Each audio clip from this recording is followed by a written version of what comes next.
The administration, I want to welcome you to the 2025 NEMSIS annual meeting. I'm Jeremy Kinsman. I'm an EMS specialist with the NHTSA Office of EMS.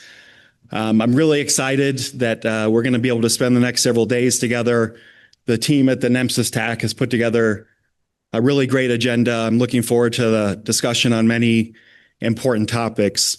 I also want to encourage you to find some time to chat with each other in the hallway, at lunch, after the meeting. You know, I think as folks are probably aware, that's often where a lot of our kind of best ideas are generated. And with that in mind, please come up and introduce yourself if we haven't met before. If there's anything that we can do for you at NHTSA, please let us know. If you have questions, I'll do my best to answer them. I also want to mention that there's two other staff from the NHTSA Office of EMS here. Clary Mole, who is the program manager for both FICMS and NEMSAC. He also leads up our EMS education initiatives. And Brian Tegmeyer, who's our National 911 program coordinator. He's also here. They will be here until Friday morning. So I know they would love to chat with you as well. So if you have, again, questions for me, for them, we'd love to chat with you. Thanks again for being here. Let's have a great day and some great discussion. And with that, I'll hand it over to Dr. Mann.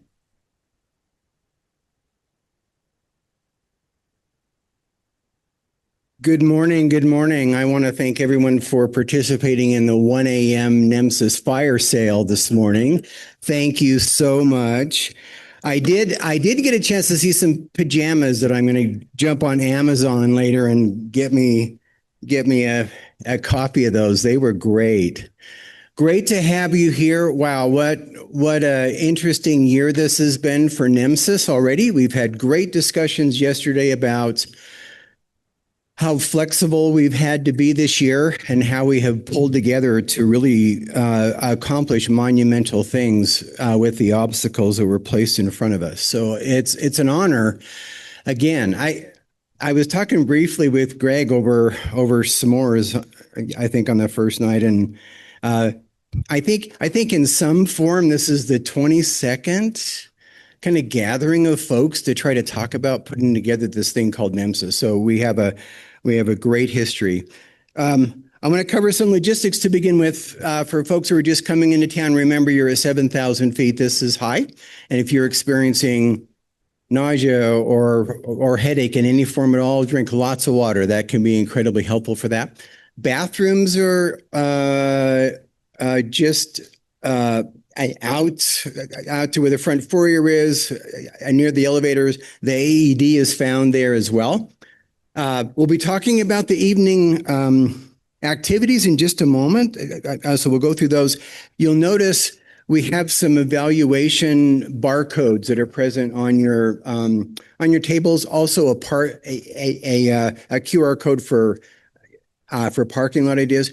If you'd be filling out those evaluations as thoughts come to your mind, that would be incredibly valuable. We always want to improve your experience here, and we do that by reviewing your comments.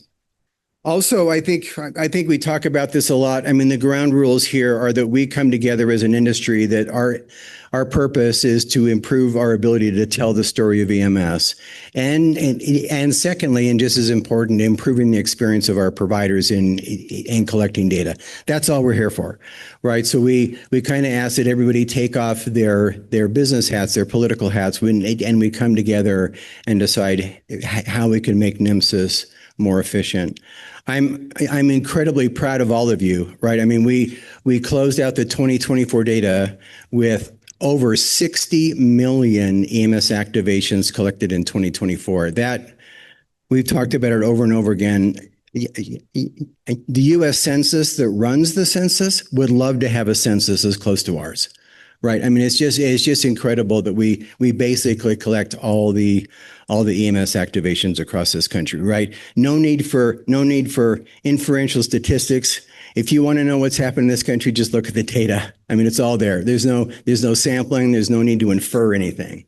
And that's just impressive. And so I appreciate all that you do. Be mindful of others. We want to hear your opinions. Don't worry about kind of either the the Office of EMS or the NHTSA's feelings. We want to know what you're thinking, what you think we can do to improve, and so feel free to speak up. Let's talk a little bit about the kind of evening activities. They're a little bit in flux. We have paid for some folks to attend Park City Mountain Resort. If you didn't get a chance to sign up for either of those, there's a scenic chairlift ride that's incredible, and there's also a double play where you get to do the mountain coaster and the alpine slide. Oh, I'll show you pictures of those. Yeah, there's still some tickets that are available for that. We have to be a little bit flexible. If there's any rain on the mountain or lightning, they will close those two runs. You don't want to be on the alpine slide there. You can see if it's wet. You will end up somewhere on the mountain, but it won't be in the track. So they'll tell us, and so we'll either do that tonight or tomorrow. The two activities are heading up to the mountain resort, and then we also have an opportunity for everybody to walk up to Main Street and enjoy some great ice cream from Java Cow. We did this last year. Hopefully a lot of people did it. There's an incredible trail that's just right behind this hotel called the Union Pacific Rail Trail, and it'll take you right up to Main Street. It's a beautiful walk. You stay off the roads. It's a beautiful trip up there. So we'll either do Java Cow tonight if the weather's going to be rainy tonight. Tomorrow looks better in regards to weather, so we may save Park City Mountain until tomorrow. We'll let you know by about 2 today. So excited to have you here for those things. Again, if you didn't get a chance to sign up for the Park City experience, it's free. We'd love to we have some additional tickets, not a lot left. Oh, thank you, Monet. Okay. Looks like they're sold out. Okay, super. All right. And then of course, CME is offered associated with this meeting, so please be sure and work with Misha at the front desk to make sure that you're able to get your CME credit. All right, fantastic. And then also, just remember that if you have any thoughts, please always turn to that parking lot. If something flashes in your mind, something that you'd like the NEMSIS TAC to consider or to bring to larger groups, just please write it down there. We'd love to have it. Great. All right. Well, I have the distinct pleasure, and it is a distinct pleasure. I was talking to folks in the advisory board yesterday that I was particularly anxious even to be at this meeting because Greg's here. Greg is my lifetime mentor. He's been a mentor professionally. I hate to admit it, but I've flown out to his house when I faced personal challenges. So he has been a friend of mine that has guided me personally. And I think Greg envisioned version 3 of NEMSIS in 2010 or something like that. I mean, we're still riding on the initial vision that Greg had for us. I'm so grateful that he's out. We tried to get him out last year, but hurricanes said no. I'll share a brief bio with you just because there may be folks here who don't know Greg. Dr. Mears has been an emergency medicine services physician and educator specialist in performance improvement for more than 40 years. He has a passion for building integrated systems of care and for using real-time data to drive EMS operational and clinical decisions. In 2008, the Journal of Emergency Medical Services recognized Dr. Mears as a top innovator in EMS. He has served in leadership roles across multiple professional and policy-based healthcare organizations. Dr. Mears retires as a professor of emergency medicine at the University of North Carolina, Chapel Hill, and he served as the North Carolina State EMS Medical Director and the original principal investigator of NEMSIS. So, Greg, it's great to have you here. I'll tell you a short story. Folks have often wondered how NEMSIS, how Greg and I are both related to NEMSIS. I'll tell you, when I graduated with my doctorate degree, I was interested in injury epidemiology, specifically injuries to kids. I was an EMS professional during my early college years. And so once it was time for me to have an independent kind of research agenda. I was interested in EMS here at the University of Utah, went down to where Felicia is now in the office of EMS. And I talked to this guy. I can't even remember his name. He was standing at a standing desk. And I said, I'd love to have the EMS data.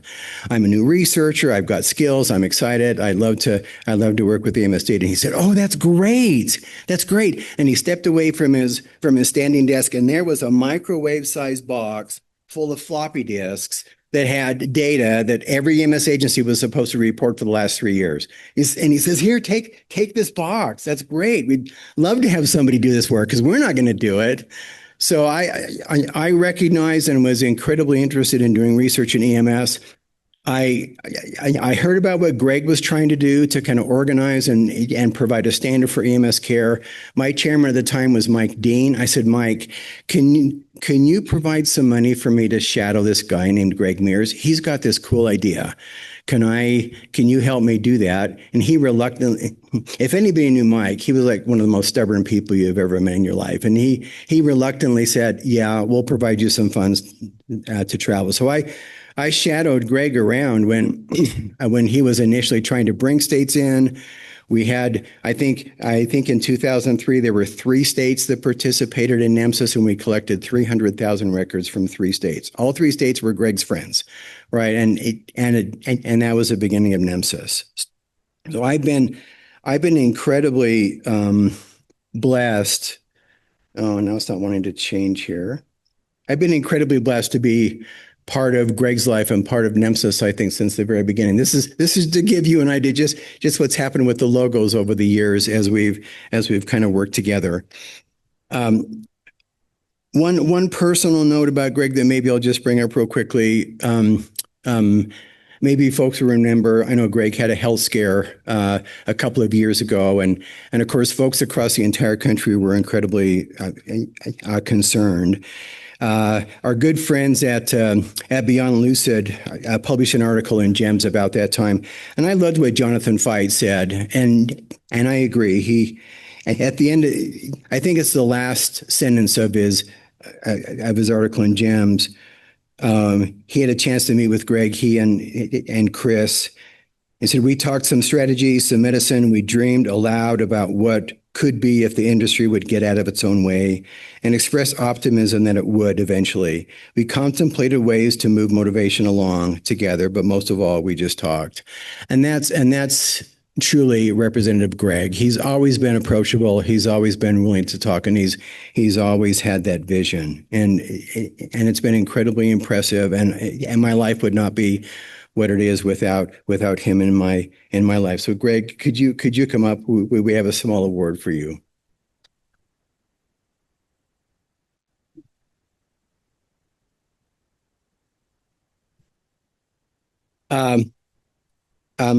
Greg has a new title. He's a boat captain. So we decided for those hot days in North Carolina while you're out on the Seize the Day boat, that this would be a good cooler to help you can remember that it's from your friends at NEMSIS. Oh, thank you very much. Yeah. Is this working? Good. Great. One more thing, Greg, before I turn it over to you, we'd love to have some comments. I know, Jeremy, you wanted to have a moment. Sure. Do I sit down or do I stand? Oh, so please stand. So Dr. Mears, Eric Cheney, who was our former federal NEMSIS program manager, he worked with our NHTSA leadership last year to put this public service award together for you. So we wanted to give it to you last year, obviously, but because of the hurricane, we weren't able to. So I'll just kind of read the Sure. plaque here, and then maybe we can take some pictures. But this is a public service award from the National Highway Traffic Safety Administration presented to Dr. Greg Mears in recognition of decades of innovation you have brought to EMS through the development and implementation of NEMSIS. Your efforts have resulted in national data collection system impacting the lives of over 40 million people annually. Your tireless effort is greatly appreciated. So thanks very much. And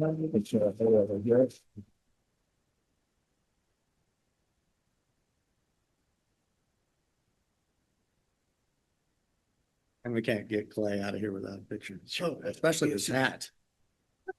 Stay, you want to? Yeah. Should we come? Do you want to come in front of the? Yeah, sure. Yeah. Sorry, everyone. We just picture. Thank you very much.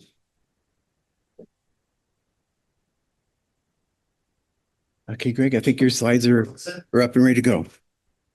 So, thank you. A lot of those words, are very touching.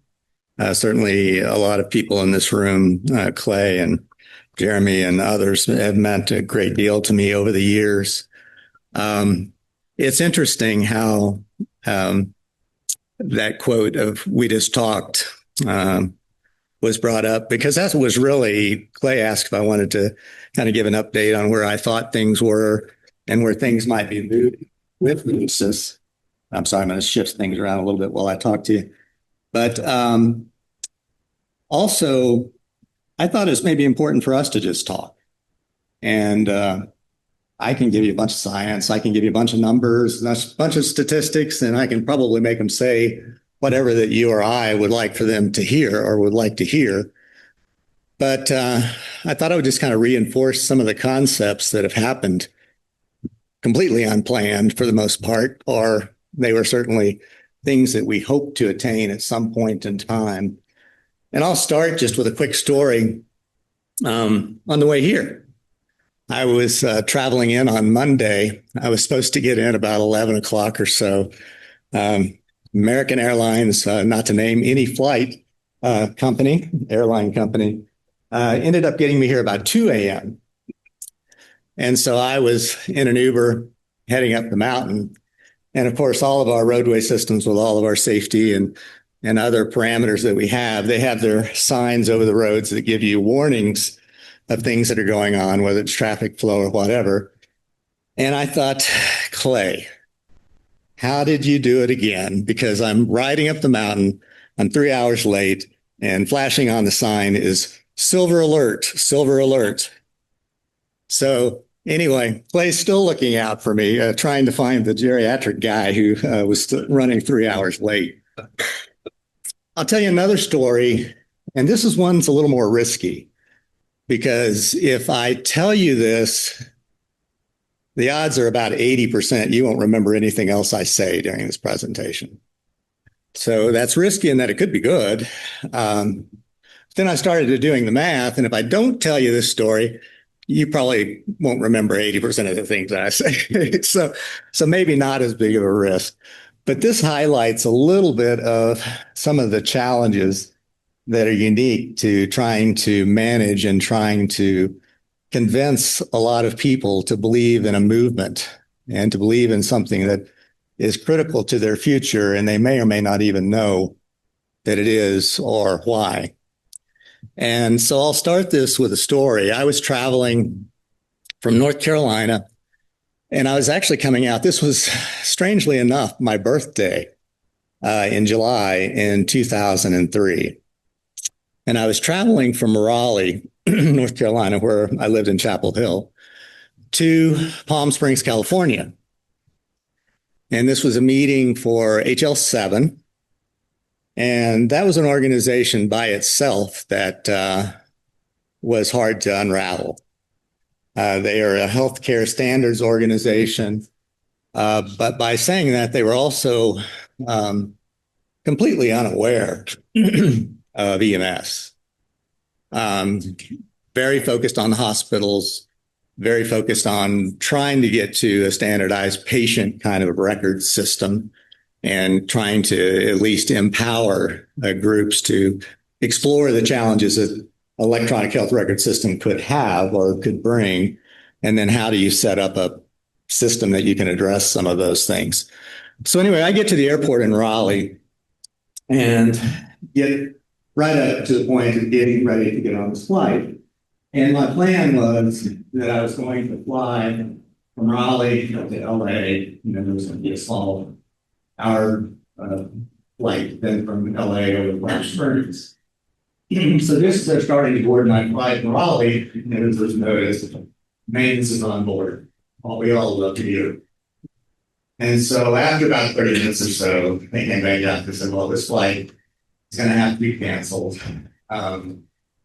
One of the good and bad sides of trying to travel and trying to build a movement and trying to incorporate as many people as you can in the process as you travel a lot.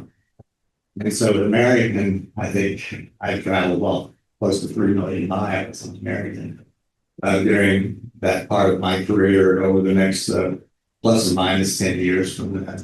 And so they immediately had flagged me as being one of their platinum people. And they said, well, Dr. Mears are great. We think we got you fixed here. We're going to go ahead and put you on a later flight to LA. Problem is that it's beyond the time of the flight from LA to get you to Palm Springs. So you're going to need to arrange some kind of transportation to get you from LA. And they understood I had an 8 a.m. presentation the next morning. So I said, that's fine. I go grab something to eat, get on the next flight. I forgot to mention that it was my birthday. Or I did mention my birthday early. What I didn't mention earlier is that my driver's license expired on my birthday. So my wife had pointed that out to me, I don't know, 500 times. Probably the time around this. So I had thrown in my passport just in case, because I didn't want to deal with a TSA because this was still in the early days post 9/11. And so I didn't feel too worried about it. And I explained, oh, this is fine. At least I got my passport. So anyway, I get on this flight from Raleigh to LA. And just as we start to take off, it's cruising altitude. Another thing comes over the speaker, which unfortunately I've heard several times. Is there a position for? And I'm going, and he started looking around. Is anyone else going to step up? You know, what I need to do. In fact, I had just been on one of the work groups that was exploring how to update the in-flight medical kits that were on airplanes. So I knew what was on them. I've been called into action a few other times about flights. And so the one thing that caught my attention is I'm looking around to try to see what's going on. Number one, I'm towards the front of the plane. I couldn't see anything happening. The second thing I noticed is that there's 4 flight attendants, of which 3 are standing around me looking. Dr. Mears, mind helping us? Okay, sure. We get up. And of course, the emergency issue is in the very last row. So we make our way back to the back of the plane. I get there, and there's this guy. He's kind of slumped down in his seat. He's got a face mask, oxygen unit, and tank in his legs. And so I naturally kind of start sizing things up. What's going on? Is this look like a heart failure kind of thing, maybe lung disease, older gentleman? So I sat down in the seat next to him, and I started looking at his oxygen levels. And he goes, "That's mine." I go, "What do you mean?" He says, "I'm not the one who's sick, it's her." And he points to another woman across the aisle who was slumped over in the seat, not responding. So one, they talked a little bit about travel. So I shift in the seat, start taking a look at her. She has a pulse, a little bit clammy. Learned a few other things in the process, like normally in ER setting or EMS setting, you do what we all start over to see if somebody's responsive or not. Don't do that when you got 20 eyes on you. So I knew better than to do that. So I kind of, pushed down on her nail beds just to try to stimulate her. She kind of moaned and woke up a little bit. I said, well, there's a daughter there. Tell me a little bit about the history. And I said, well, she kind of does this off and on. She's diabetic. So all these things are falling into place. I said, the flight attendants will get us some orange juice. I think she's got enough response that she can drink. Let's just give things a few minutes here. So sure enough, 5 minutes, 10 minutes later, she was awake and acting relatively normal. Captain's, communicating back and forth as to whether to turn the plane around or not. I said, I think we're okay. In the process of all this, my flight was the rest of the flight into LA was pretty unpleasant. land, get over to the rental car center about 12:30 a.m. My birthday, and get a car and start to check out, and they say, "Oh well, Mr. Mears, your license has expired. We cannot rent you a car with expired license." I'm going, it's like 23 minutes expired. Well, I'm 11. We've got to be very careful about all this. I said, so what you're really telling me, there's really no way to tell I'm going to get this car out of here tonight. I said, no. That even if you try to drive it through, it's got tire slidings out there. That's going to make it a problem for you. So I said, okay, well, then why don't we brainstorm, or what can we do? Because I've got about an hour and a half drive. I've got to get there by 8 o'clock to do this presentation. And so it happened to be a person I was talking to, early 20s. She goes, oh, well, I'm a nursing student. I just work here part-time. And so we started connecting, on emergency medicine, where are you going to nursing school, all these kinds of things. So over here, about 10 minutes or so, I said, well, do you have a friend or anyone who can connect me with a limo service or a car or something that could get me in Palm Springs? And she says, well, I've got a friend who does drive with a limo service, and he usually gets off about now. We give him a call and see what he's up to. And so 3 or 4 minutes later, she said, oh, well, he's dropping off this customer now. So he can be here in about 15 minutes. It's okay. He's happy to drive you down Palm Springs. I said, great, let's do it. And so shows up, we get in the car, head out on the freeway to LA. And this is just this car's town car, nothing too special about it. Until the blue lights start coming up behind us. And so I'm talking to Sam, who's driving. Saying, Sam, did you notice these cars that are pulling up and asking you, or at least motioning you sort of pull over? He goes, yeah, I'm trying to figure out what's going on. So, well, Sam, it's probably time for us to have a talk. I said, who were you by chance carrying in your trip just before me? Well, I was down at the Hollywood Bowl and I had Kid Rock in the car. Kid Rock. Yeah.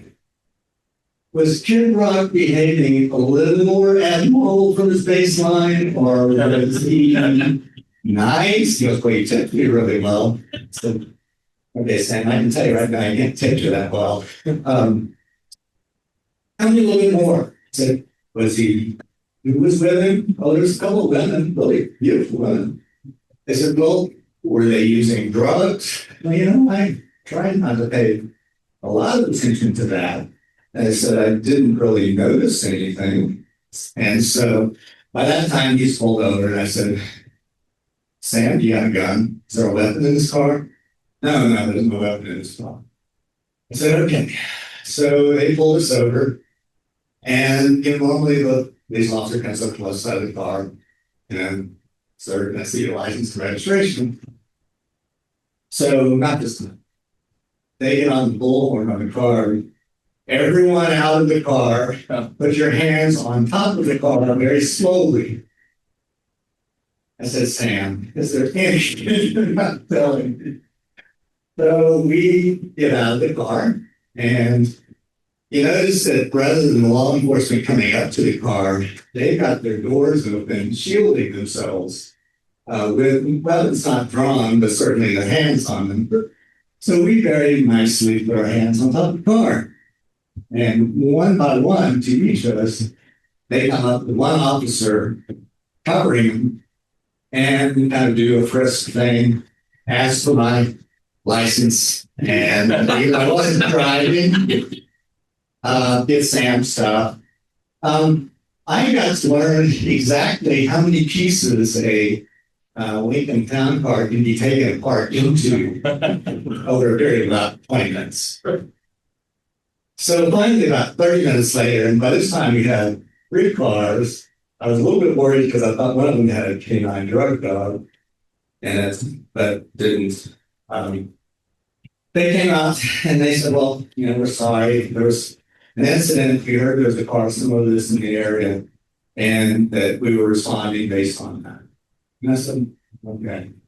So, as soon as we put your car all back together, the whole stuff back in the trunk, that, you guys clear to go. And so we did all that. We're getting back in. The officer walks up and he says, oh, and Mr. Spears, just to let you know, your license will be fired. So we get on to Palm Springs. So Palm Springs is a resort type hotel under construction. I think they've gotten great rates for the conference because of the remodeling. And so literally it's all like a square kind of a compound. Registration is in one corner of the square. Turns out 2 a.m. my room is on the other end of the compound in the square. Longest possible line you can draw in the square. And of course, they normally transport everybody around golf carts at 2 a.m. No golf carts or any assistance. I said, well, it's fine. I've got to carry on luggage. Just give me a key. I'm trying to get a couple hours of sleep and we'll be ready. So I navigate through the resort. It takes 10, 12 minutes probably to get from one corner to the other to the room. When I get there, hit the key on the door, push the door open.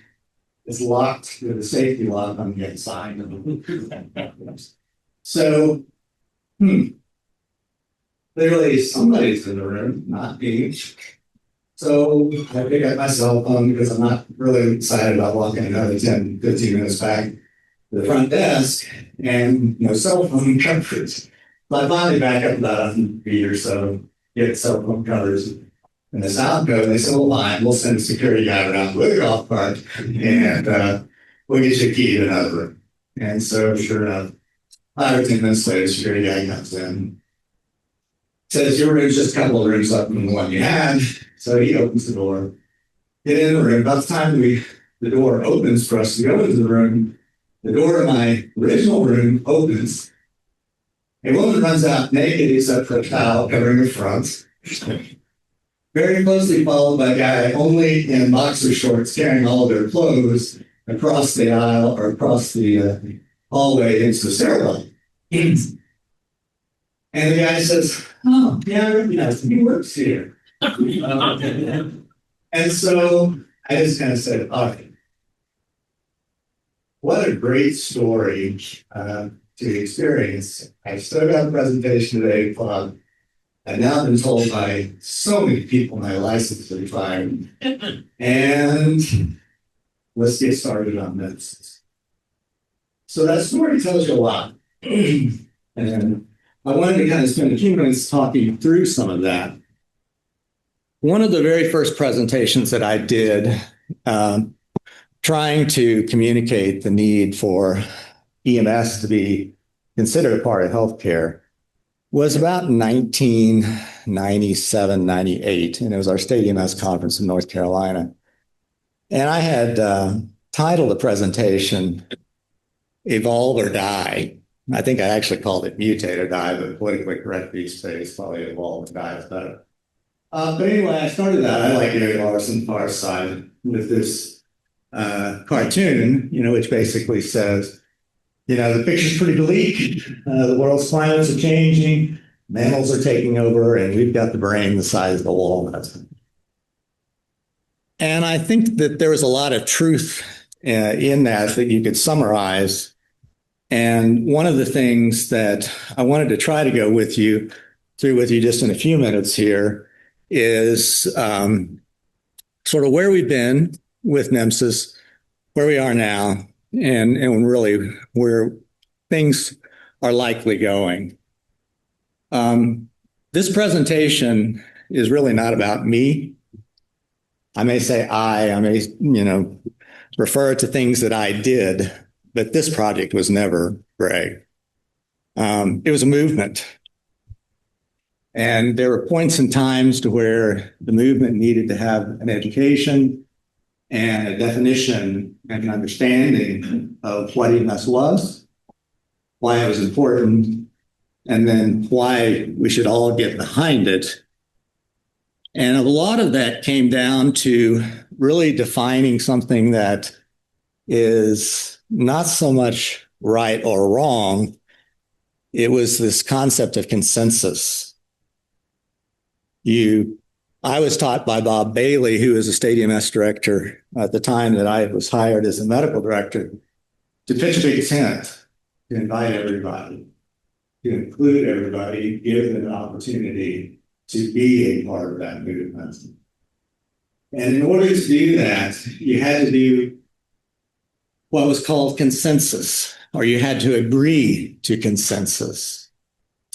And consensus, to many people, it means many different things.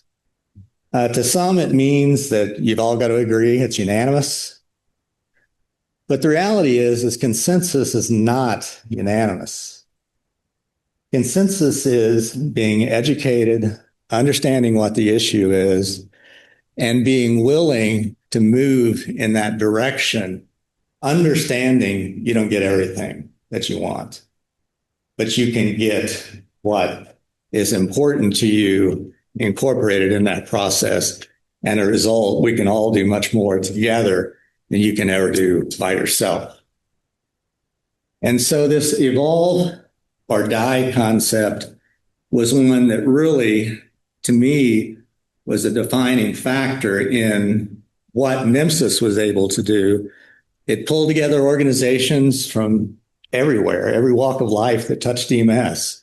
Certainly, we had all of the traditional EMS and fire organizations, physicians organizations, we had researchers, we had, if you could access or you had a knowledge of what EMS could potentially be a part of, including hospital associations, skilled nursing facilities, we included them in the process. We invited them and we tried to provide the resources to make sure they had somebody in the room as a part of that process.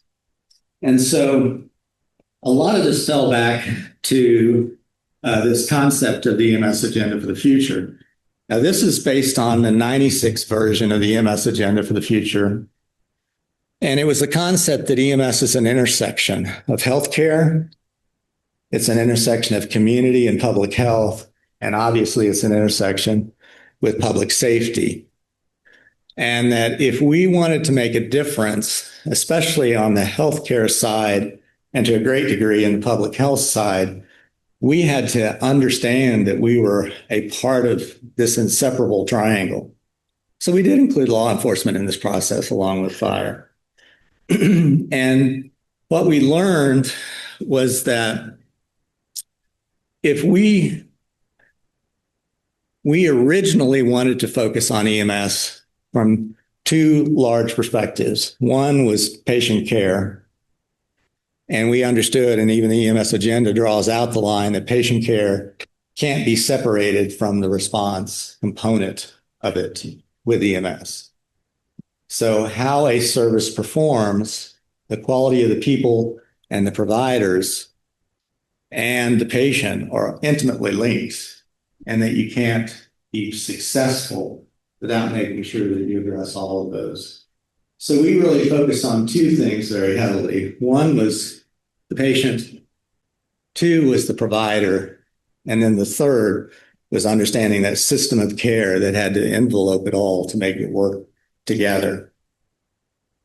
So we started, and if I go back and just give you a very brief history, about 1992, there was a uniform pre-hospital data set that was released. That was part of a NHTSA EMS document. And it defined what was important to document for an EMS event. It didn't have anything electronic to it, didn't even really specify a paper form at that point in time, but it was just a list of things that were important to know. And so it introduced the concept of response times. It introduced the concept of chief complaints. It adopted the educational standards at the time, which were, again, not diagnosis-based, but problem-based, and all of these things. And they ended up with 75, 80 elements. So from there, 92, 96, got it. 96, led to the EMS agenda. And then during that time, there was a lot of movement into creating a standardized form that you would complete. How did you move that? How did you start building a database around that? You scan it, you do character recognition, and put it all into a database, all these different things.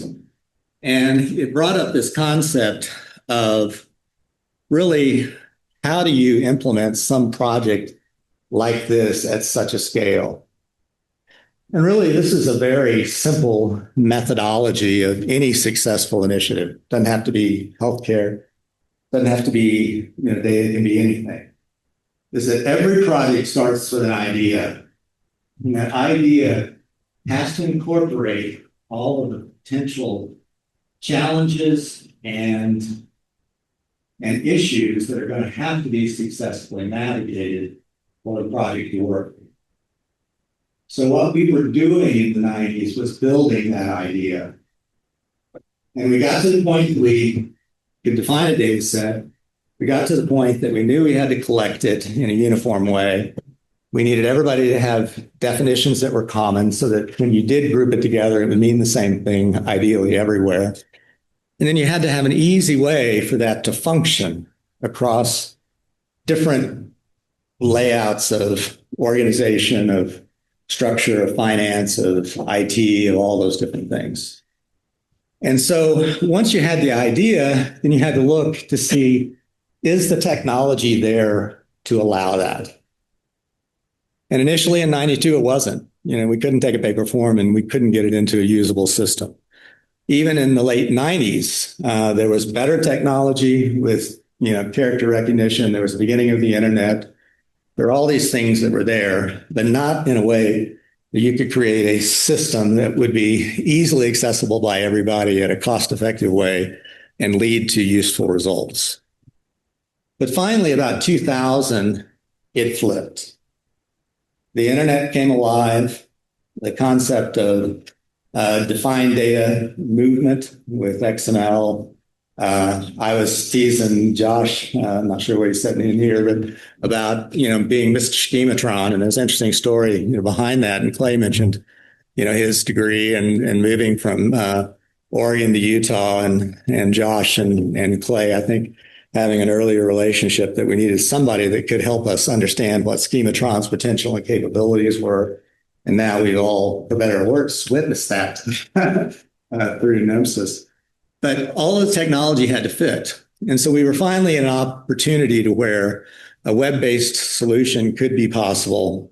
And then it became an issue of, just because you got the idea, and just because you really fleshed that out well, and you got the technology now that you can build it on, it still doesn't matter if the timing's not right. And timing can be a lot of things. It can be funding. It can be political. It can be what else is going on in the world at the time. All these different things come into play. But in order for you to be successful in a project, you have to have a solid idea, a solid way to implement it, and you have to time it at the appropriate time. Because NEMSIS was not the first attempt. There were other attempts, and they failed either because typically of the technology or based on the timing. So anyway, as a result of all this, there's a bunch of people who came before us that I at least need to probably mention some of them, because they really, in this movement, were key to it. It goes back to NHTSA with Jeff Michael, who was the Office of EMS leadership at the time NEMSIS was funded. It goes back to people like Bob Bailey, who, as he was retiring in North Carolina as state EMS director, he says, "Greg, what would it take to get your data project going?" And I said, "Well, some money." And he said, "Well, how much do you think you need?" And I said, "Well, this is again back about 1998. And I said, "Oh, $1 million would be a great start." He goes, "Well, what do you got going for lunch tomorrow?" I said, "Well, I can be available." And so Bob took me down and set me down with the Governor's Highway Safety Program in North Carolina. another guy who was approaching retirement age, and Bob, we worked together for 20 some years. And Bob said, I think you need to listen to Dr. Mears here for a minute if you've got time. And so in 5 minutes, we walked out with a promise of $1 million and a promise that it would take at least 3 years at $1 million a year after that to get it all functional, developed in the state system in North Carolina, which became famous. And using these same concepts, standardized definitions, in fact, the data dictionary for premise ended up being kind of the early version of what is the NEMSIS data set. But all that came out of those relationships. Strangely enough, about 2 years into that project, as we were having success, I get another call. This is from Drew Dawson. Drew Dawson also had about a 12 or 14 year or so stint as the director of the office of EMS. And it's a similar kind of a concept called, Greg, you have time for lunch sometime? Well, I'm sure I'm happy to, come up. And so the next week I went up, Drew and I went out and had lunch. He says, what you're doing in North Carolina, I think it's got potential. So why couldn't we do this national? I said, well, money and of course collaboration are important. Because we weren't really so much looking for the money to pay for the project at that point in time from the standpoint of the technology, computers, and that. We were looking at a way to flesh this out at a national scale, build that common movement and that cause. And so the following year, we were funded, and when I say we, it was actually funded through the National Association of State Directors at the time. They became the state officials when they started adding subgroups like data managers as part of the organization, which also came out of NEMSIS. But we were able to go through the state directors, create a plan where all the states participated in the process, collaboration, consensus, and over a period of 3 or 4 years, we were able to become functional. Now, there was others. Sue McKinley was very key to that. And Sue passed away a few years ago, very suddenly, but she was always a big flag waver within the NISA EMS office for us. Beth Armstrong, who's retiring out of the state officials, was very key to us along the way. There were several others at the state officials that were key to this, as well as within organizations like NAMSP, American College of Emergency Physicians. The EMS for Children's program within HRSA is very strong, very aggressive in supporting this concept and idea to improve the care of children. So that this can go on and on. What we're really talking to is that this became a process where we were educating, and the education was important because the project was bigger than us. And we needed that consensus and we needed that movement. And there's a lot of traits and skills that, trust me, I didn't have then. In fact, Clay mentioned some of my health issues. I actually probably don't have time to get into that, but I had a significant health issue about 4 years ago. And my wife says, actually, in some ways, your personality got better after having a cardiac arrest. But the results were that we were able to really fine-tune our level of communication. We learned to listen a lot and not necessarily talk. We developed an empathy, and by empathy, an understanding of what the pressure points for each of these groups were, what they needed, what they felt like that this could help them with. And as a result, we were able to, I think, do it the right way. And I think that's important because it matters how you get there.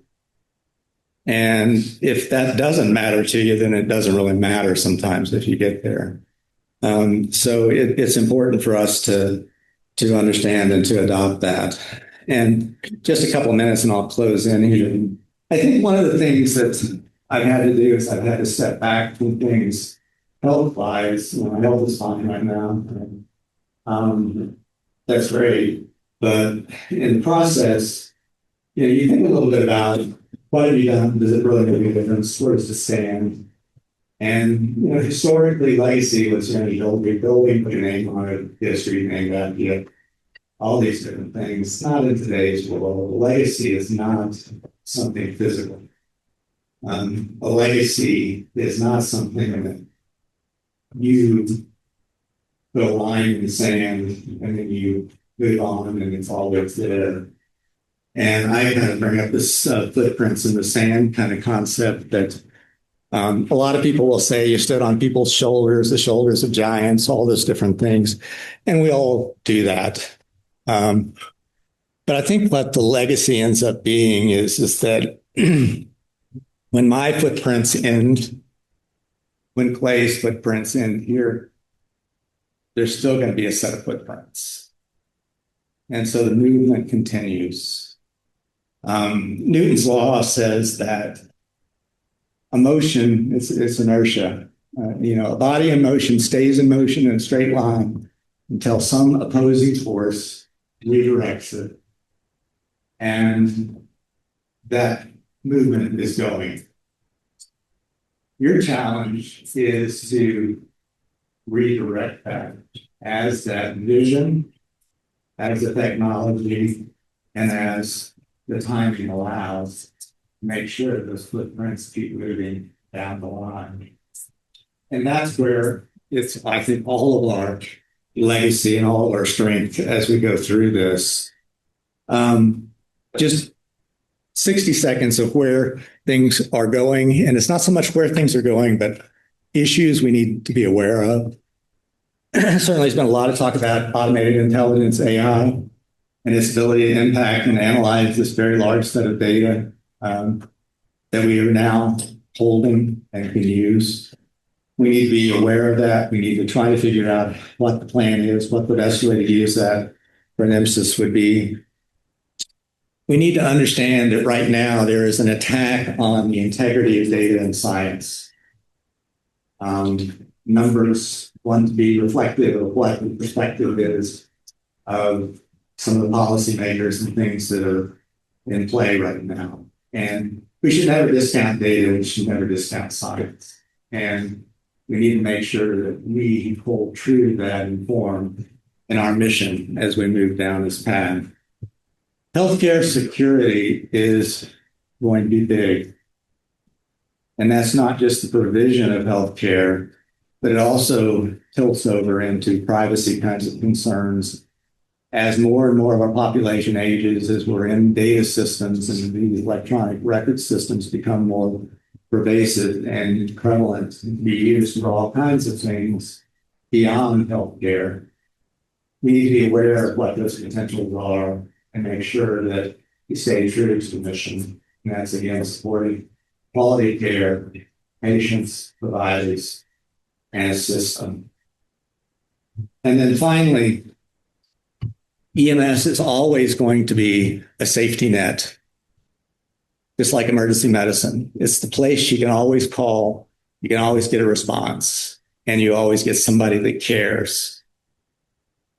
And so what we represent is, to me, one of the items that's just unmovable for us, that there is compromise, but there are those kinds of things that we can't compromise. So I would encourage you to look at things from that perspective. And I've got lots of ideas of, where things and what things could happen to make that, these things, or to address these things in the future. But for now, that legacy, I think, is everyone's in this room. Let's keep the footprints moving. You've done an incredible job. The fact that this room is even here, this meeting is here, speaks an incredible amount on its own. And Clay, all of the NEMSIS TAC, certainly have my utmost appreciation for that. And I'll bow out here. And I do have a current driver's license now.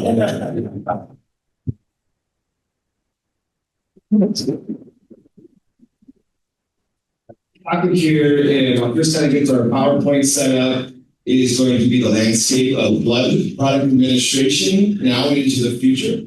We have a small panel here. First, we have Jeremy Kinsman. He's our NEMSIS program manager. Amber Wiedemann, who is our Colorado State data manager, but also better known as the data manager chair currently. From ESO, the senior product manager, Samantha Helge. From ImageTrend, we have the EMS product owner, Kelly Clark. And with Angel Track, we have the CEO, Christopher Hanka, here joining us today. So we will have some small topics for each one of them. The critical role of documenting the blood transfusion in NEMSIS. Advancing the NEMSIS standard and accurate. Advancing the NEMSIS standard and accurate and uniform blood transfusion data collection. And the last topic will be for our vendors here to be to ensure all necessary blood transfusion data is captured within NEMSIS. So we'll kind of start with Jeremy here. And so Jeremy, many EMS agencies across the country have been performing blood transfusions in the pre-hospital setting for some time. The life-saving potential of these interventions is well established with numerous successful programs demonstrating improved patient outcomes. You yourself have presented to many groups on the life-saving potentials. So given these successes, what plans are in place to expand and support the growth of these critical life-saving initiatives? Thanks, Randall. So I would say for the past several years within the NITSF office of EMS, under our leadership from Dan Chitunga, who many of you know, we have had constant conversations with NITSA leadership about the potential to save motor vehicle crash patients' lives. A lot of that is centered around, has been informed, I think, by the research literature. I think if folks are familiar with the literature, you will know that while it has focused kind of broadly on trauma and medical patients, there hasn't been a lot of research specific to the motor vehicle crash patient population. And because we're at NHTSA, that's where most of the interest is for our leadership. I think one of the things that's been really valuable for us is that we have NEMSIS. We're able to collect that data nationally in near real time, thanks to the efforts of everyone really in this room. And so we've been working really closely with the NEMSIS TAC to come up with some good data definitions and measures to try and estimate, how many motor vehicle crash patients across the country could potentially benefit from blood. And it has had a real big impact on our leadership. And so there's a number of opportunities that have kind of already gone out, and we'll have some new opportunities as well. So I think folks are probably aware that there have been several programs that have been supported under the Safe Streets and Roads for All program, several pre-hospital blood transfusion programs as part of that effort. We've had a couple of small business innovation research grants that have gone out to look at could blood potentially be transported by drone. We felt like that was an important thing to look at, especially for our rural and wilderness spaces. We did conduct a systematic review of the literature with the Agency for Healthcare Risk and Equality. There was a draft report that went out, I think, last week for public comment. So, our engagement with NHTSA leadership has kind of led to those opportunities. And I think it has led to an additional opportunity where I've talked about this before, but we do have an interagency agreement with the Department of Defense, and specifically the National Center for Public Health and Disaster Medicine at the Uniformed Services University. And so we're going to be, we'll have more information about this October 1st, but basically over the next 3 years, we're going to be looking at implementing 25 pre-hospital blood transfusion programs across the country with the intent to obviously to establish those programs, but also to demonstrate their effectiveness specifically for motor vehicle crash patient populations. And we're talking about tens of millions of dollars. And so I think if we can show the effectiveness through those demonstration programs, there's a good chance that we might see increased resources and opportunities to continue to expand and support those programs across the country. I think it's also a good opportunity for us to continue to kind of sell the story of post-crash care. And, that involves lots of other efforts as well. So, so more to come this fall, but, I think that really kind of highlights the importance of this data collection and making sure that we have good, accurate data that we can access at the national level so that we can show our leadership how we're making progress and the impact it's having on patients' lives. Excellent. Thank you very much, Jeremy. So our next question will be here for Amber. And so during last year's annual meeting here at Park City, you held a sort of a special impromptu meeting during the NEMSIS 2024 annual meeting. Many attended and planned forward was set in motion. You've since been at many meetings with many different stakeholders for blood transfusions. With development of several custom data elements and more currently in progress, an initial guidance document was created to encourage timely and accurate reporting into the NEMSIS EPCR system. Looking ahead, what is the envisioned role of this guidance document in promoting the consistent use of NEMSIS standard data elements? Good morning. Yeah, some days I feel like I should wear a sign on my forehead that says, "Talk to me about blood." Not only because I happen to be involved in a lot of these conversations, but I really like Halloween. So I think it works hand in hand. I'm sure that many of you in this room have been pulled into discussions about blood, administration of blood products in the field. The most common questions that I get are, what data should we be collecting and what should we be looking at to ensure that we're doing this the right way? So the hope is that the guidance document that we put forward can lay the foundation for consistent data collection and reporting for the national level, the state level, and also the local level. Because the needs are going to be pretty different between the three different levels. I think it's important to make sure that we acknowledge how each level is going to be using data related to blood transfusions.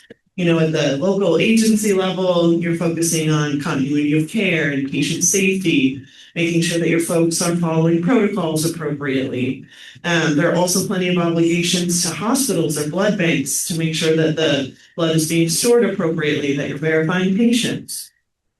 At the state level, we're looking at compliance with state regulations, scope of practice, also looking at assessing the effectiveness of the protocols in which patients benefit the most from the blood. And then hopefully developing evidence-based guidelines. I know that SEMSO has recently assembled a blood guidance work group. So each of the councils or committees where this touches are being directed to put together some guidance documents so that we as states can come together and really suggest what best practices should be. And then at the national level, this was a perfect tee-up, focusing on contributing to research and informing funding opportunities, as well as sharing emerging trends. We know that there's power in numbers, so we need to make sure that there's accurate representation. I know that NEMSIS is looking at creating a measure for evaluating appropriate case identification for patients who would benefit from blood. So these conversations are happening everywhere. And the goal is that this document could identify what data would be necessary to do all these things, or at least most of them. So if you start up your own blood program in your agency, or you have a new one emerging in your state, then this document can let you know what data needs to be collected and what you should be looking at to assess it. And then finally, the goal would be to ensure that all the clinicians are trained in the accurate and consistent data collection. They know how to answer the questions. They know where it needs to be filled out and how to appropriately document. I think also save the world and do all the great things that we do at the state level. But that's it for me.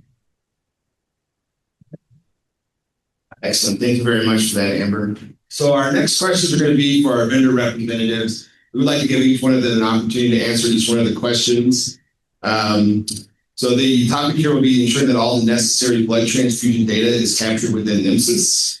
And so we've heard from the federal and state governments need reliable, comparable data to understand the impact of pre-hospital blood transfusions and to make the policy and funding decisions to support local EMS agencies. Consistent state and national data collection demonstrates program effectiveness, helps secure resources, and supports scaling life-saving interventions. At the same time, customers' requests and limitations in the NEMSIS standard often led vendors to create custom elements that met immediate needs but can fragment data and complicate aggregation. So given that context, what additional data elements does your software collect beyond the NEMSIS standard, and how do those custom elements meet your customer needs? Go with you first, Samantha, please. All right. So roughly last year, I started getting a lot of conversations with customers about we need more information on blood. I talked with customers in Georgia. I talked with regional groups in Texas. I talked with some state groups. And with that, they showed me all of their worksheets, all of their papers. How can we get everybody who needs blood to have all this information filled out? And the big challenge that I think going forward is going to be making sure that all that information is standardized. So taking those three different groups, combining that into a set of elements so we capture information, about the type of blood, the blood type, both the donor as well as the blood that the patient needs, RH factor, was it warmed, was there adverse reactions, all the things that these people said they absolutely needed. And then in addition to that, we have the blood bank information we also need to collect to make sure that the blood bank protocols are met. What was a challenge for us as we were doing that is making sure that what Georgia's used to collecting and needed to collect was the same and could be captured in a similar way to what Texas and to what California needed. So looking forward and thinking about how we're going to standardize that, my biggest concern is how do we make sure that workflow stays the same for the provider that's used to it as we start adding in new elements. I'll pass on. Perfect, thank you. And then Kelly, the same question for you as well. Before I answer the question, I want to just kind of take a second to say something personal. This topic is very important to me at the moment. My dad has not been doing the best, and he is getting weekly blood transfusions. This really hits home, and I just really want to point out how much I appreciate everyone's work and what they're doing to make sure that patients are getting these life-saving treatments. And he's literally in the hospital right now getting a transfusion. But I see what the blood product results do, and it just hits home. And I thank you all from the bottom of my heart on the work you're doing. So thank you. Okay, so off that. So Image Trend, we have 28 custom elements around blood product documentation. We've had these elements in place for many years. So we designed them with our critical care partners. So we sat down and we have a group of partners that we work really closely with at Critical Care, and they help us design these and understand the needs of the providers in the fields and what information they need to collect so that they can make sure that they are documenting things really well and be able to research on that and improve patient care. So we have, as I mentioned, 28 different custom elements, and they include things like the ordering physician, blood unit number, donor number, expiration date, blood product results. And a lot of these things are used really heavily with just quality of data documentation and ties in heavily to their everyday workflows with this treatment. So I think I share a lot of the concerns that Samantha does, making sure that we have the tools we need to allow them to continue with their current workflow and make life as easy as possible when they do transition over to the new elements. I think that was really important and definitely something Image Trend would love to see as well. Chris.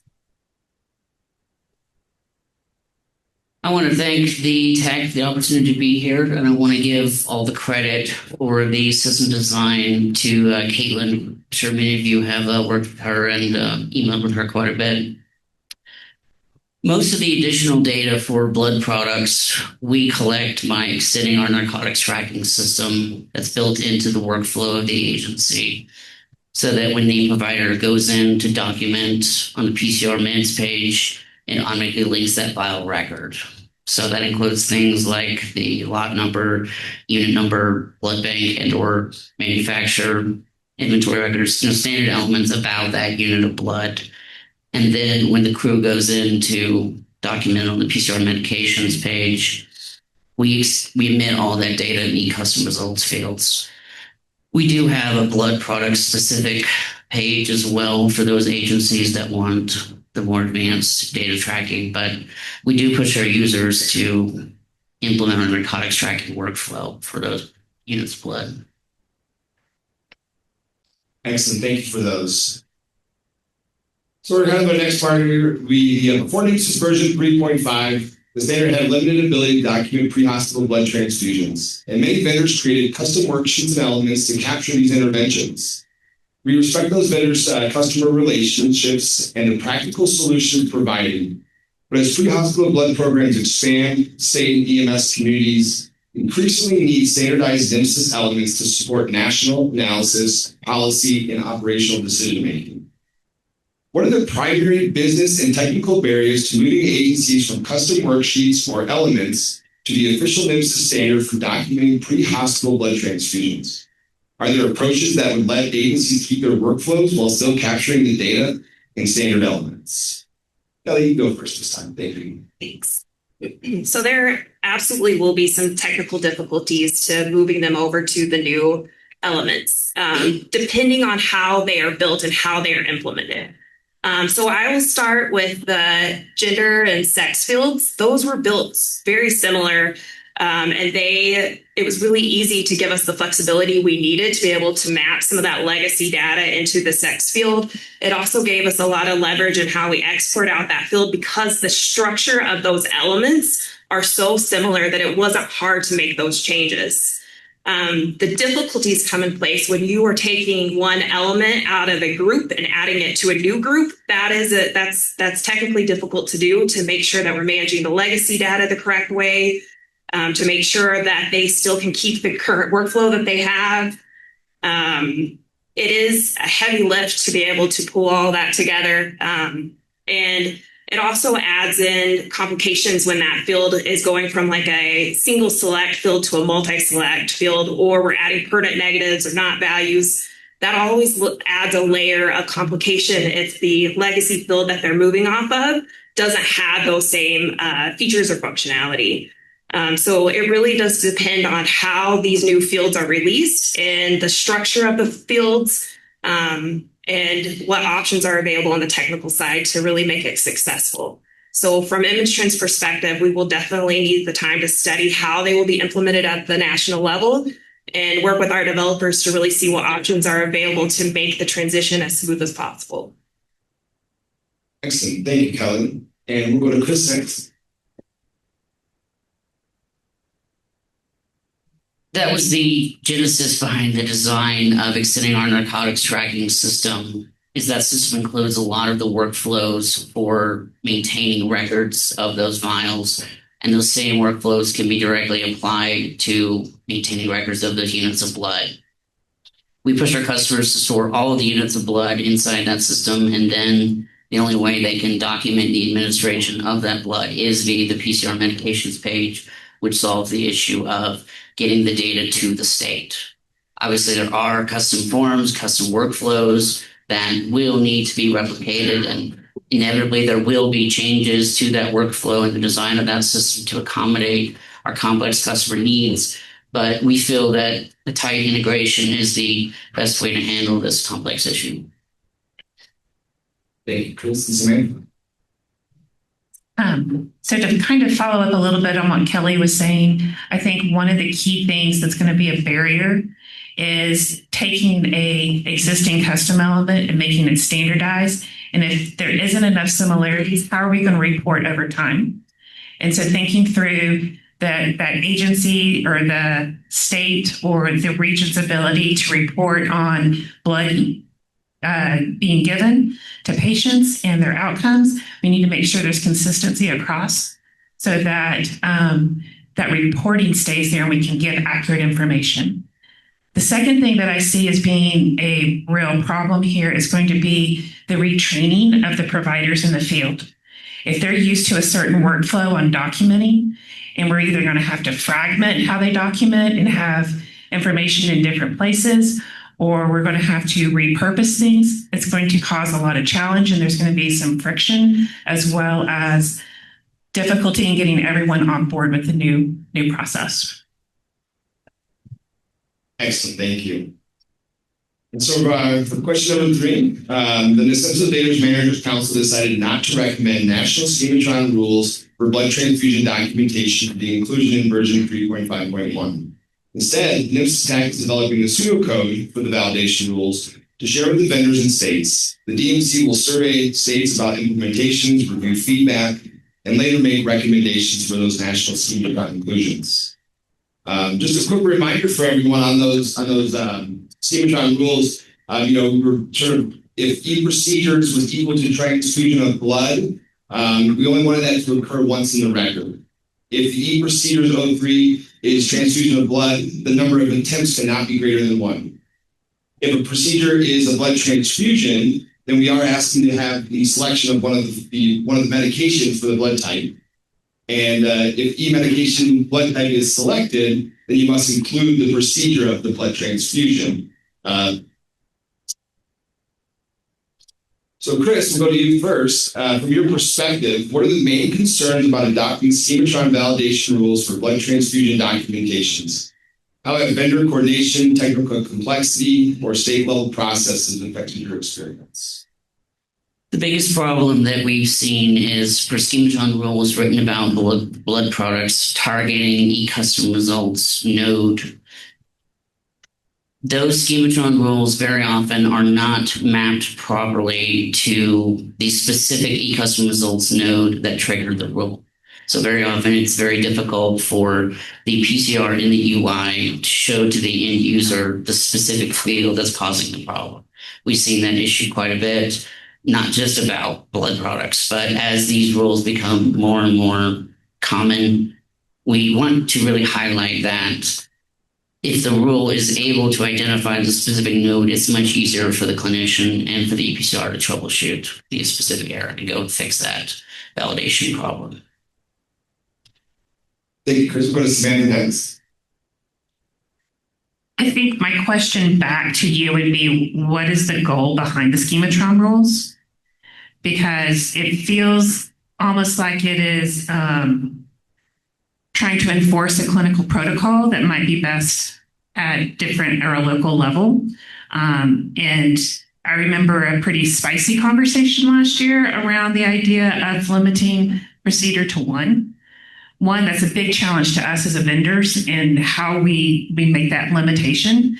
And I guess my question back would be, why would we want to? If that actually happened, if they did try to do multiple transfusion procedures and they weren't successful, or they were, because maybe something happened, why would we limit that? Why would we not want that documented precisely? So that would be my first question back. I would say overall, our biggest concern is standardization. Like if we have to implement a rule that is slightly different 50 times, that is incredibly burdensome for us. But if that rule is once, we all kind of have a consensus, and it's something that is going to further the goal of helping patients in the field with how they are receiving blood when they need it, to helping agencies get the funding that they need and that is available for them to show that they are implementing these things. Like, let's find a Schematron rule that will help that, but I don't want one just because we feel like we need one. That's Samantha. Go to Kelly next. I will second Samantha's concerns. One of the things I really struggle with is that it seems as a group we're really trying to align on how data is collected, and that's done through the national Schematron. So I really struggle understanding why we're not going that route and working with the states to implement that. And I think there's probably a lot more reasons to it that maybe I'm just not clear on or don't have that information on. But from the vendor's perspective, what that eventually is going to do is each state is going to create their own validation rules. When they release a Schematron, they want the biggest bang for their buck because every state data manager here knows how much lift it is to roll out a new Schematron to all their agencies and the vendors. So they're not, in my opinion, going to release just one change to the Schematron. They're going to change multiple things that they've been holding on to because it is such a big bang for their buck and it is such a heavy lift. So what that means for the vendors is that not only are we implementing the critical patch 5, NEMSIS 351, and now these Schematron rules, that's a lot of our resources that we would love to use thoughtfully that will be absolutely directed to this initiative. So I think from a vendor perspective, I would love us to reconsider putting in the national Schematron. That being said, our lead data specialist, Ryan Roper, he's been excellent, and Gano, our data specialist, they have been amazing, and they've really led a lot of the effort to streamline the process. One of the things that we have done is Ryan and his team have built out the validation rules for the blood products. Those have been published to our libraries. They reflect the recommendations from the DMC that was released by NEMSIS.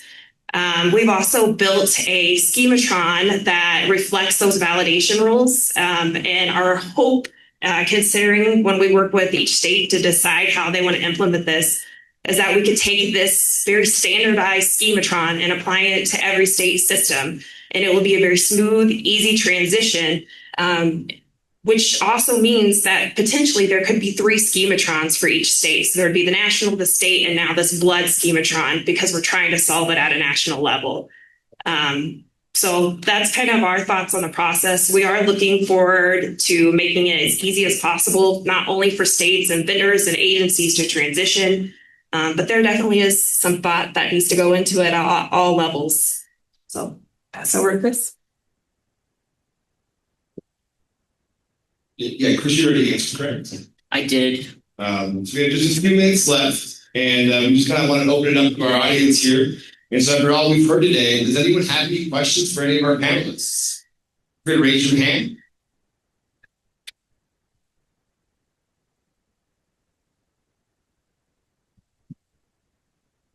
Yeah, so this is more of a question for Jeremy, I believe. So in our state, we're seeing a lot of the 35-day blood bags being used to kind of extend the shelf life.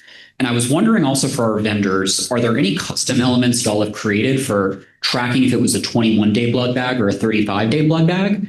And I guess, Jeremy, is that something that's being promoted at the federal level as well? Yeah, I think at least in terms of our office, I think we've been pretty agnostic in terms of which blood product is being used and which, supplies or devices are being used. I think if there was something established in the research literature that one of those 2 types was more effective than the other, we would try to incorporate that into some clinical guidelines or evidence-based guideline. But no, yeah, it's not something that I'm aware of.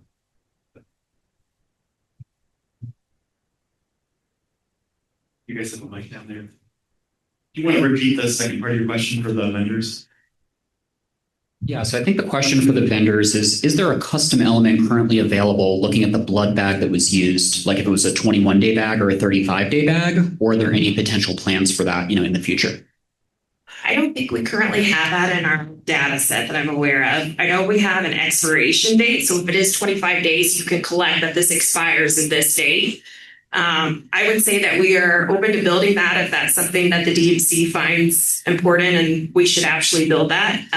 But I think right now the closest that we have to collecting that information is the expiration date. And for ESO, we were the same. We have expiration date. We collect all of the blood bag information, barcode scan that in so that you get that information, but we're not specifically collecting a discrete data element on that. On the 21-day versus, what was it, 35? Yeah, 35. We're the same. We obviously document the expiration date of the product, but we don't have a defined list of the different types of products. Any other questions? Yeah. One quick comment. Great discussion. Thank you for the vendors. incredibly helpful. Sam, you talked about the three sources that are requesting data regarding the blood transfusion in the pre-hospital setting. One thing we can try to do, and it's fairly easy, is to make sure that the questions that we need for NEMSIS, whatever Jeremy and these new funding sources need to evaluate the success of their systems, what we're collecting in NEMSIS, are similar to the elements that the blood banks, for example, are requesting. But even if we do that, it seems like we still leave our providers with double entering, maybe triple entering, just because the systems aren't harmonized or integrated. Is there any chance of that happening, or is the best we can do just ensuring that they're not having to answer slightly different questions, right? Just making sure that they're the same elements. Is there anything else we can do to reduce the burden of documentation? So I think one thing that would be beneficial, and I know we all need another meeting on our calendar, would be if we could have some kind of consensus built among the blood banks about what data is important, because that's really kind of where I see the biggest variation. And if we want to reduce double documentation, we need to get some kind of standardization at that level. And ideally, like if they could throw it all in the barcode and we knew what that discrete data element was, and we could just have the provider scan it and it imports in, that's perfect. One, we're reducing the fat finger problem, but in addition, we would give them the ability to quickly move on and get that data better. So.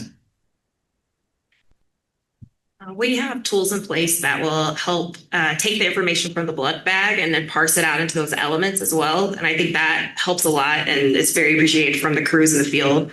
And again, I would agree with what Samantha said too. I think that would be really important to pull in the blood bank and get details from them as well. The biggest problem that we see is the blood banks as well wanting a specific form in a format that they are prepared to look at.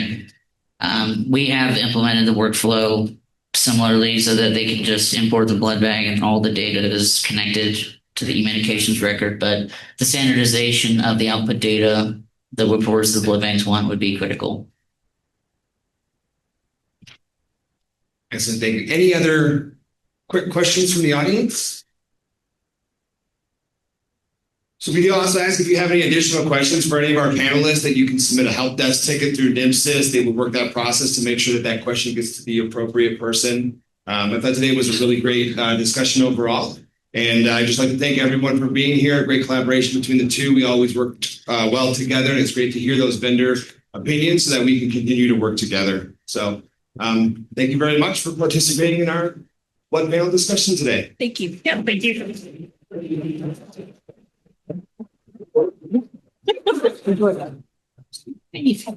We should.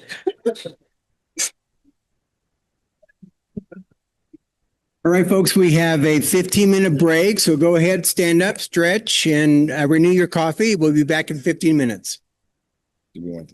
All right, folks. Yeah, if we can have you find your seats. Thank you very much. We're going to go ahead and move on for a couple of presentations before lunch. After lunch, we'll have a final decision in regards to the activities this evening. But for now, we'll begin with our next topic, which is next steps to the NEMSIS standard revision process. Casey. Thank you, Clay. Thank you, everyone, for coming this morning. I know we've all done a whole heck of a lot of work this year. We have the TAC, just know that we absolutely recognize that. We very much appreciate it. We appreciate everyone being here and continuing to work through all the challenges that we seem to encounter for various reasons. Throughout the last day and a half, we call it. I've had the opportunity to have conversations with data managers, vendors, and it's always very interesting to kind of get the different perspectives. I think that's kind of a little bit what this is going to be about today too here. I kind of feel a little bit like I was set up here because following Dr. Mears, I don't know if I can compete with that, but thank you, sir. But actually, it definitely lends to our standard revision process. So Jen had introduced last year, we're trying to make our revision process a little bit more, well, standardized, a little more informed, make sure that everybody has the opportunity to get their voice heard when someone's proposing a new change, make sure that we're going through and making sure that we kind of evaluate every aspect of it. Sometimes we get a request that comes in for a change and we go looking at, hey, well, that's actually already in there, right? So 3.5 came out and there were some change suggestions that came in. Well, guess what? Those were already going to be put into 3.5.1, right? And so I'm just going to bring up our little chart here. So this is our current process, right? So if someone submits a change request, for those who may not be aware, maybe you're new, maybe didn't get to see this in last year's meeting or a recent E3 call or what have you. So we'll take change requests to the help desk. And these change requests can be literally anything. Sometimes it's, hey, I want a new element added, right? Or I'd like some new values added to an element. Or it's simply, hey, you have a misspelling in here. Yes, we've had a couple of those. You're looking at 652 elements and trying to get that implemented. Sometimes you miss something. So just know, we're looking at all those different things when they come in. I have been fielding quite a bit of the change requests as they come in, but it's not always going to be me. Anyone on the TAC can do that. So just kind of be aware. We might come back with some questions if you send something in like, okay, can you please expand on that? We need a little justification to bring to the different people who are going to be seeing, reviewing this request. Okay. So once we kind of have worked with you, built out the request a little bit, make sure we have all the information needed. The TAC will take a little time to review it. Again, make sure that it's something that we don't already have in process. Sometimes we can have a change request that's being reviewed by the change committee or it's being brought to our stakeholders already, but someone didn't know that, right? So that's kind of that. Once we've kind of decided, yeah, we're gonna move forward with this request. It's very legitimate. We don't already have something in its place. It's going to go to our change review committee. And that's made up of several different individuals across the different spectrum of stakeholders that we have. So we have some in billing, different software vendors, federal stakeholders. Randall has been a part of that quite a bit lately as well. In fact, Randall likes to submit a lot of change requests. As well as a DMC representative. With that being said, we do need a new DMC representative. It was previously Chad, who was great. So we will need to work on that to find his replacement in that committee. So once it goes to the committee, we're going to talk about it, right? We have a meeting every month. We try to go through as many as we can. They're going to say, hey, yeah, that makes sense. Or, hey, we need a little more information on this. Can you go back to the requester? Let's see if we can kind of refine this a little bit. Or, hey, this is a great idea. We think maybe we should add this to it or tweak it just a little bit. And then we'll do that, bring it back to the requester, make sure that's okay. And then once the change committee says, yep, let's go through with this. This looks good. We want to bring it to all the different stakeholders. So currently we're a little tied up in that process. And this is kind of where I would like some conversation from you all here is what do you feel is the best way for us to bring these change requests to you all to get feedback, to get buy-in, get input. We have meetings with every different group throughout the year. We have previously brought some of the requests to like the annual meeting and done polls, but I know that we don't all want to sit here for an hour or 2 hours and going through all the different things, going through a poll, right?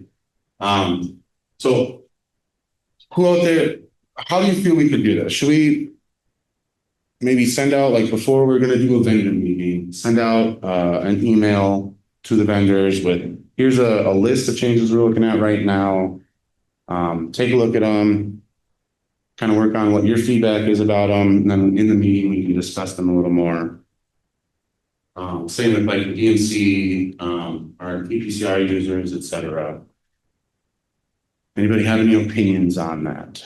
Samantha, can we get a microphone to her, please? Samantha with ESO. I would prefer to get a copy of it beforehand. I would be curious if it'd be possible to say, group them by section and just focus on that section for a time. So if we said like, hey, these are the changes that we want to make for each situation. This is where we project this to be so that we can look at it holistically. I know that there were some things that came up before 351 where when we looked at them individually, we all denied them. But if we'd looked at like 3 of the things together, we could have combined them and made one thing there that would have been valuable. So. Yep. And with that, I have been going through kind of some of the requests that we have in queue right now, and definitely try to do that a little bit. It's a learning process, to say the least, right? And yeah, so we do try to do that. Obviously, you don't catch everything right away or whatever, but yeah, I like that though. Thank you. Thank you. Anyone else out there? Peter? No, hello. One of the thoughts you might want to look at is getting some feedback in advance of the meeting, and saying these, to follow piggyback on what Samantha was saying, look at a particular section within it and say, these are the ones we're going to discuss. We'd like to collect feedback in advance, return that anonymously to the group. So it's not like it's being perceived as ESO, Image Trend, or Angel Track, only picking the 3 who were on the panel, and not knocking Zoll, who's sitting right next to me, but, or just Keenan anyway. But putting the information in there and say, these are the feedback that we would like to consider and talk about. I mean, some people may be for, rock on, go ahead. But other feedback might be, what's the purpose of the point? I'd like to have a greater discussion on something. And then you can actually focus on something versus, the torment session of, what is everybody doing? And as participants in some of those meetings, whether it's state data managers or vendors, this is not a time to multitask. This is a time to focus and pay attention. So we're not repeating everything or the same process over and over and over again. Yesterday, I noticed that the 2 other rooms other than the EPCR user room were very full and our room was very empty. And I'll take partial responsibility from that as a user, an end user. What I'd like to throw out there for this change process is there's got to be a way to get more buy-in and more feedback from the end users before these changes are made. Yep, I completely agree with that. As a former end user myself, all of a sudden we just see all this new stuff pop up and we're like, what is this, right? So, and actually, to piggyback off of that, one of our discussions yesterday, and maybe when you're considering submitting a change request, or we're having these discussions about, maybe you have these 5 new requests that came in, we're talking about them in our stakeholder groups, the why, right? I think everyone has good intentions when they're submitting an idea. I don't think anyone here is doing it with malintent or just let's just make a change, right? But translating that why down to the users is very important. So definitely something to consider too when we're having these conversations. How are we going to do that? How can we effectively do it? So Chris with Gold Cross Ambulance. My question is, on your help desk, are you getting requests or changes from, you said you have multiple partners, so you're getting them from the end user, you're getting them from the vendors, you're getting them from data managers. Is there a way to, personally, I'm thinking, if you're getting them from providers, shouldn't the providers actually be going to their vendor and saying, hey, well, this is the problem we see, or the suggestion, and let the vendors submit that to the help desk as part of, okay, this is what we see as a problem, or identifying that problem. So you're not kind of getting multiple ideas or suggestions. I mean, I'm just trying to think streamline. There's like one voice that's a unified voice versus multiple voices that you're like, how do we bring all of this chaos together? That makes sense? It does. It does. And yes, we do get requests from all across the board. We've had vendor requests. We've had requests from data managers. We've even seen requests come in from some researchers out there, right? They're in some big department in the government or something. I personally, if you are a user, a field clinician, would rather see that request coming directly from you, because that's going to help us identify, maybe there's an issue with how things are being documented that we weren't even aware of, right? And I think not to knock any of you vendors out here, don't be wrong, but I think it has a little more value when it comes directly from the user then, right? Because I haven't seen any PCR UI in 8 months, right? It's how long it's been since I've been on the drug.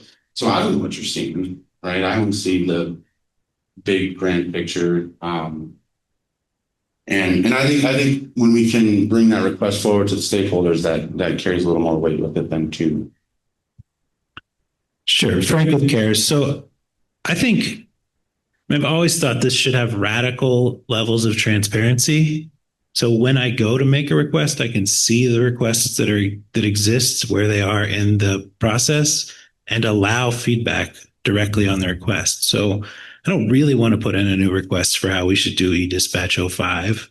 I just want to add a comment about it. And then, and then you can also do this with like a timing component. So when a change request comes in, it goes into this step for this long, this step for this long, and it self moves itself forward, which helps promote people adding comments in the time frame. So something like that. Thank you. And that is our long-term goal with that. To bank off of Dr. Mears' presentation earlier, thank you for giving me some content to work with. I appreciate that. Timing and technology, right? So sometimes the timing is just not right. If we'd have brought up a bunch of change requests earlier this year, I'm pretty sure that no one would have wanted to like us today, right? Because it was very hectic. And then the technology, being able to have a platform where we can garner that public comment, we're working on that. So right now our options are being able to present this stuff in our stakeholder meetings, get the comments then, and like Peter said, again, semantic, we can send this stuff out ahead of time, get some comment beforehand. Unfortunately, it's a slow process.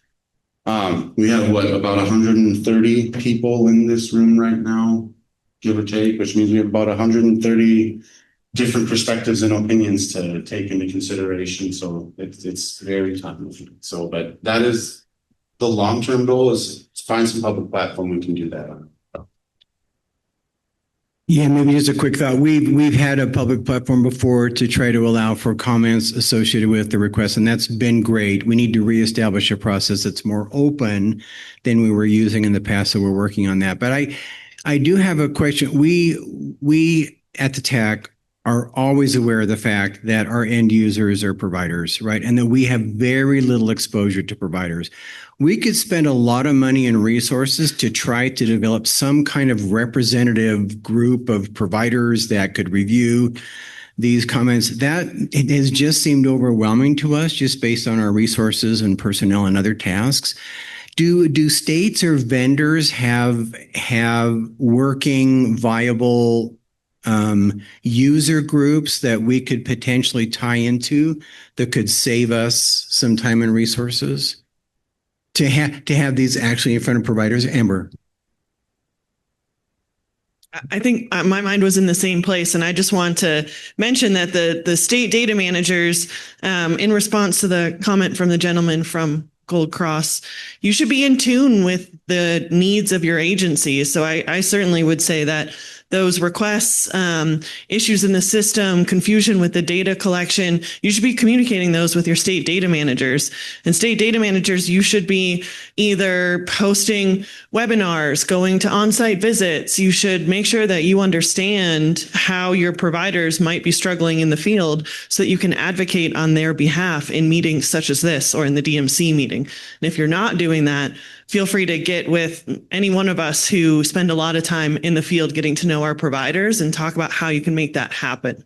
Because I certainly think there should be a channel of, change requests and let us advocate on your behalf. And I know our vendors do that too with their customers as well. So let's ensure that all these voices are being heard, because I'm not sure that you could realistically get the voice of every EMS clinician across the country, but let's make sure we're here representing those voices.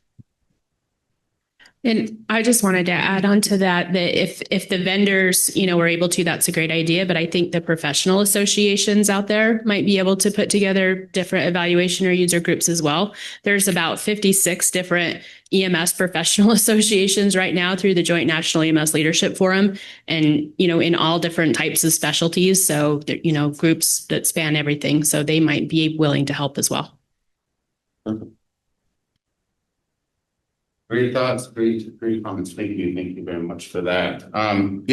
So we're going to continue to kind of work on the process, work through the change requests, and we'll definitely reach out to some of the other resources. And it's very important for us to get the word consensus was brought up, and I don't know if that's necessarily a realistic thing, but at least to get good buy-in and some agreement, right?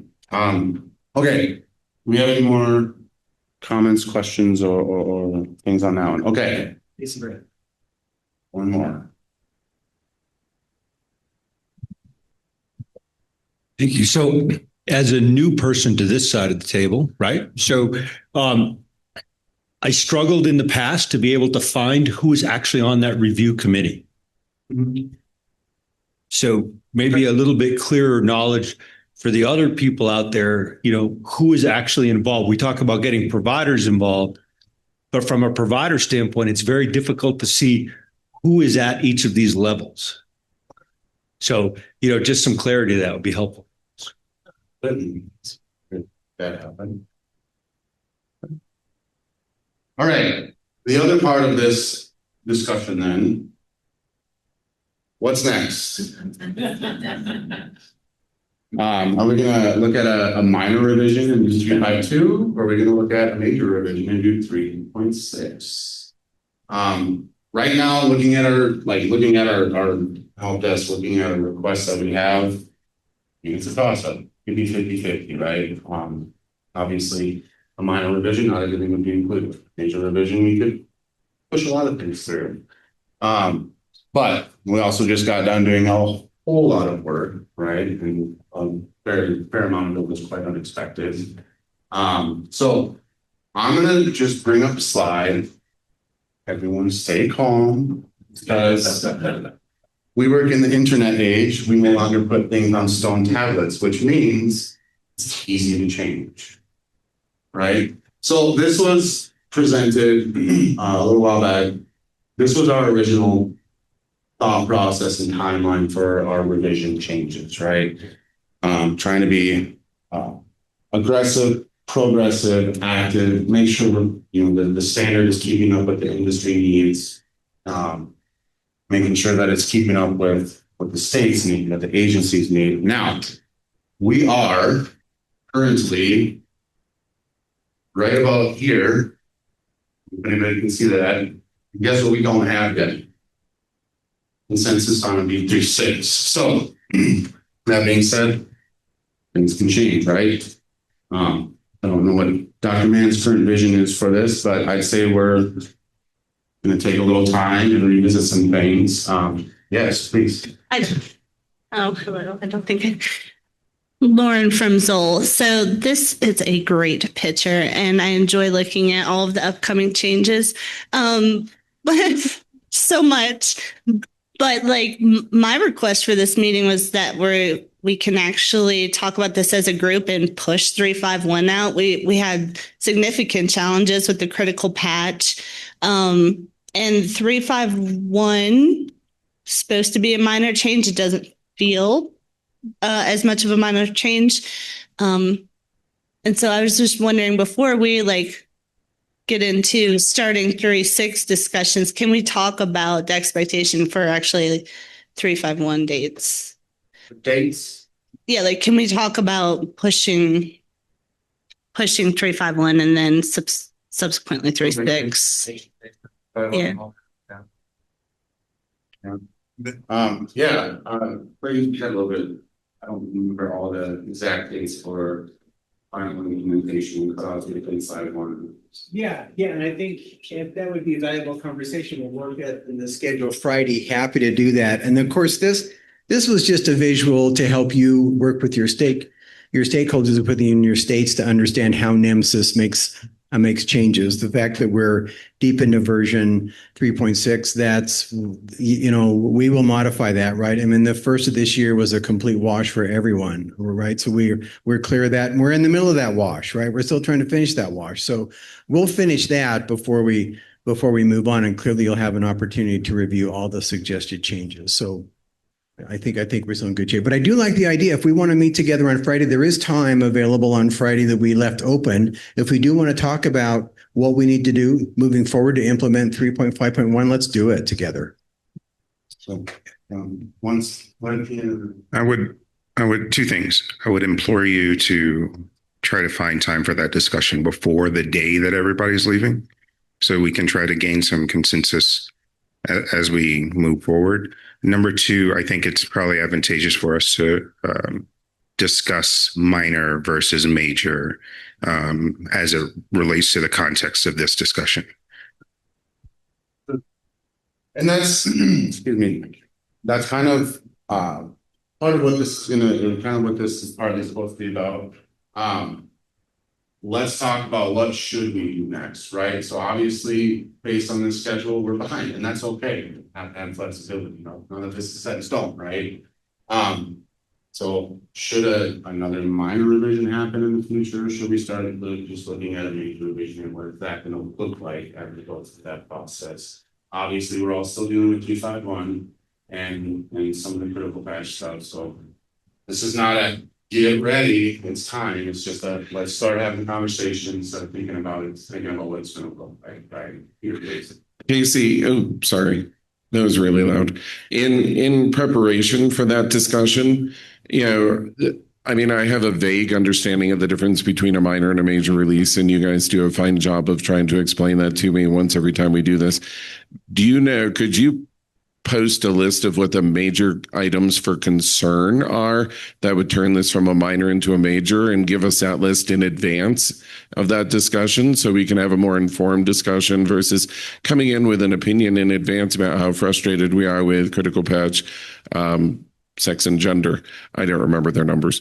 And then, oh gosh, golly, now we got to decide, are we going to 3.5.2 or are we going to go to 3.6? But we don't know what the major considerations are. We spent a half an hour, 45 minutes this morning talking about blood, and how does that fit into this? Blood in the trauma program is a huge topic with the American College of Surgeons, as well as with EMS systems across the country. And in some states, it's requiring statute. The other states are looking for research and data that gives them background information on it. So, but I think having an understanding of what falls into where before the discussion is most helpful. And this microphone is dying. Agree. Yeah, sure. That happened. So what would be considered minor versus absolutely. If you're asking us what's coming next, should it be a minor? Should it be a major release? If we haven't done 3.5.1 well and seen the outcomes of that, how can we accurately come to the table and say what we think is needed for the next one? So that's my main concern there. You just said what I was saying. Very good, very good. Okay, a couple more minutes. Any other comment on this? Like I said, this is the future. This is not a right now. It's just a let's start priming the gears. I know we're still working on some things currently, getting our 351 stuff implemented, still working through the critical patch stuff. And like I said, we completely understand how challenging it has been. I would say challenging is not even a fair word to use this year. It's been crazy, right? And so we just want to start having these conversations and looking forward, right? We got to keep making progress, keep meeting industry standard, and all of that. Anyone else? You can berate me too if you want. That's really fine. I'm okay with that.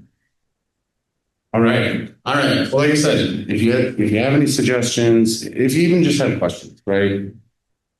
Get a hold of our help desk. It's a handful of us that are in there almost every single day. Absolutely love to have the interactions, get some information, feedback, have those conversations. Yeah. All right. So that's all I have. So we're going to be done with this a couple minutes early. Thank you all very much again for coming today, well, this week as a whole, and attending and for participating. And I think we're going to have Josh next talk about Schematron.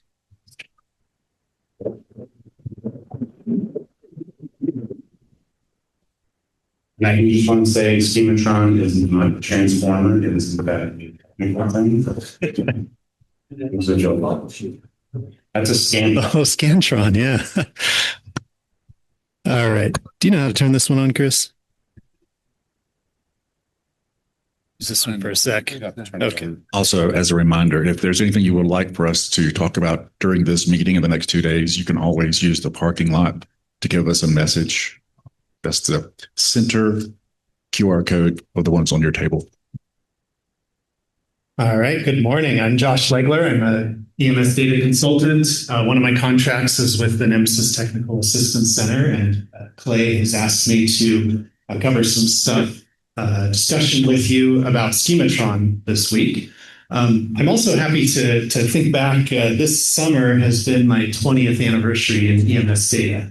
Where I started in the Utah EMS office, just got a job there out of grad school as a database administrator, and then became the data manager, and have been working as a consultant for about 12 years now.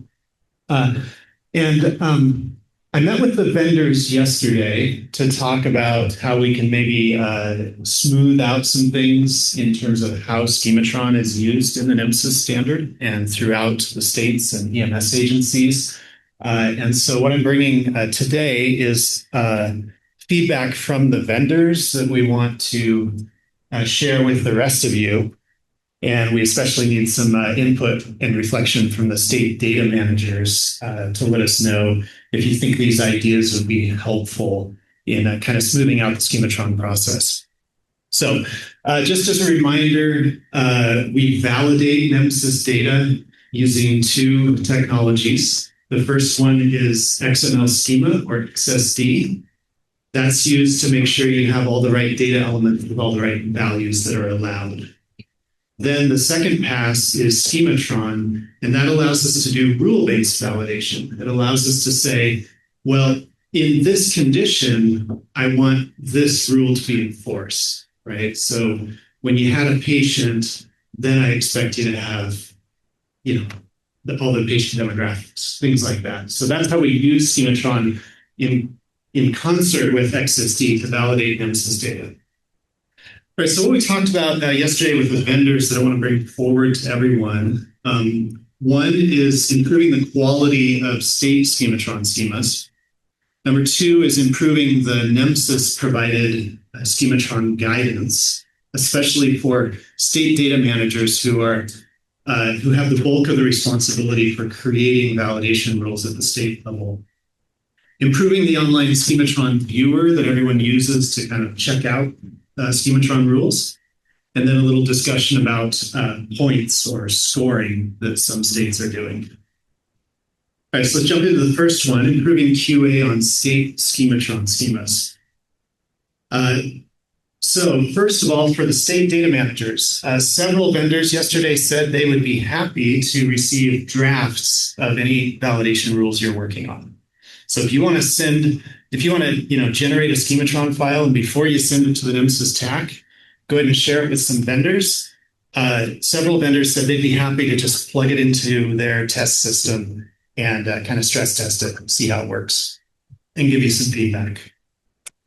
Next, we talked about the state Schematron checker tool. This is the tool that NEMSIS provides that allows anyone to take a Schematron schema and make sure that the schema itself is valid according to all the Schematron standard. Okay, so it's built the way a Schematron file should be built, and it also complies with some additional NEMSIS specific requirements. First, the NEMSIS TAC will commit to run every state Schematron update through that checker every time. There have been some cases where an invalid state Schematron file has actually made it through and gotten published in that state's repository. Then vendors grab it and deploy it, and it breaks systems. So NEMSIS TAC will make sure they do that every time. Then there's a few other ideas for the state Schematron checker. One is to refine the check that checks to see if you have any rules that might be redundant with national rules. If you have rules that are redundant with national rules, they don't need to be in your state Schematron. They're already in the national Schematron. But that check right now is pretty rudimentary, so it kind of over reports potential redundancies. Another is to add a check for any rules that you added to your Schematron that make reference to a custom data element, but you have not actually included that custom data element configuration in your state data set. So nobody knows how to implement that custom element, and yet they're trying to validate on it. Third is maybe a visual diff of what has changed in your Schematron compared to what you previously published. Maybe you think that you added one rule, but then the diff shows you, oh no, actually you've got changes all over the place. Then you might want to pull that back and say, what happened? Let me refine that. And maybe a tool for self-serve testing. States are supposed to test their Schematron files before they publish them, but we think there's kind of they don't really have the resources and tooling to do that well. So maybe the NEMSIS TAC needs to provide that tool where you say, okay, here's my draft Schematron schema that I'm planning to publish. Here's the situation I want to test. I expect this to give me a warning, or I expect it to pass. Show me what actually happens, something like that in the testing tool. So I want to get feedback from everyone on any of these ideas, which ones would be most helpful, which ones should we just not do, and so on. Peter. You do an awful lot of talking, but I promised that I would talk less yesterday, and I don't know if I failed or not. But when you're looking at the check for redundancy with national rules, are you looking for a consistent match to a national rule, or where if the state modifies a message or tweaks it and applies points to it, or makes a national warning or a national notice and changes it from a warning to a failure? Yeah, so the intent of that check is to catch like a state rule that says that patient care report number is mandatory. Well, guess what? That's already in the XSD. You don't need that rule. It's already in there.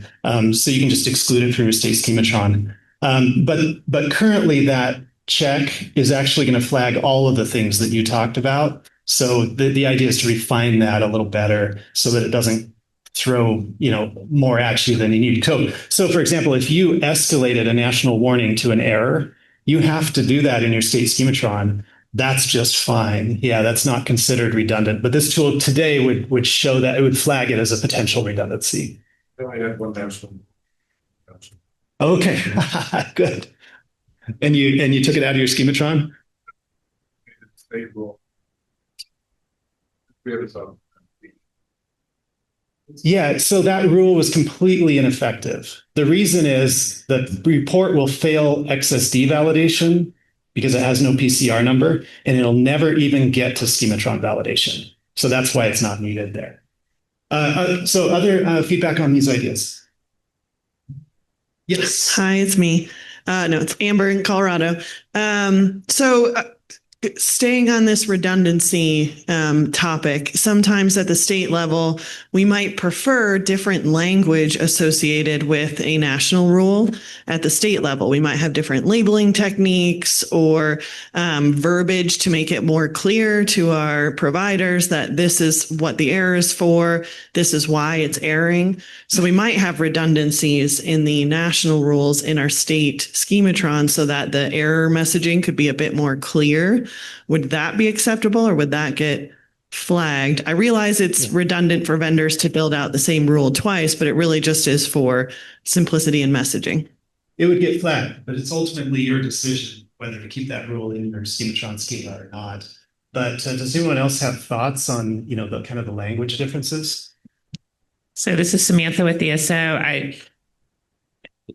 What would happen in that case, right? If a state has left the rule logic the same and changed the description, the field provider sees both error messages. And so that's what we're trying to eliminate, is that they're not seeing the double message,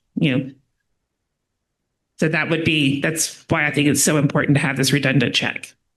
So stop doing that. Well, the vendors can't stop doing it, right? The vendors are required to show the messages. But it was funny because it was for the states. So telling yourself, okay. Yes. I hear you. Others. Over to Clay. Yeah, so kind of getting back to Josh's initial question, we're going to try to implement some of these things this next funding cycle. So one of the questions that Josh asked is what stands out to you as a priority here? So yeah, we can talk about, well, we would also love to know which of these you'd like us to concentrate on, right? Mm-hmm. We don't have the money to do everything that Josh is going to talk about today.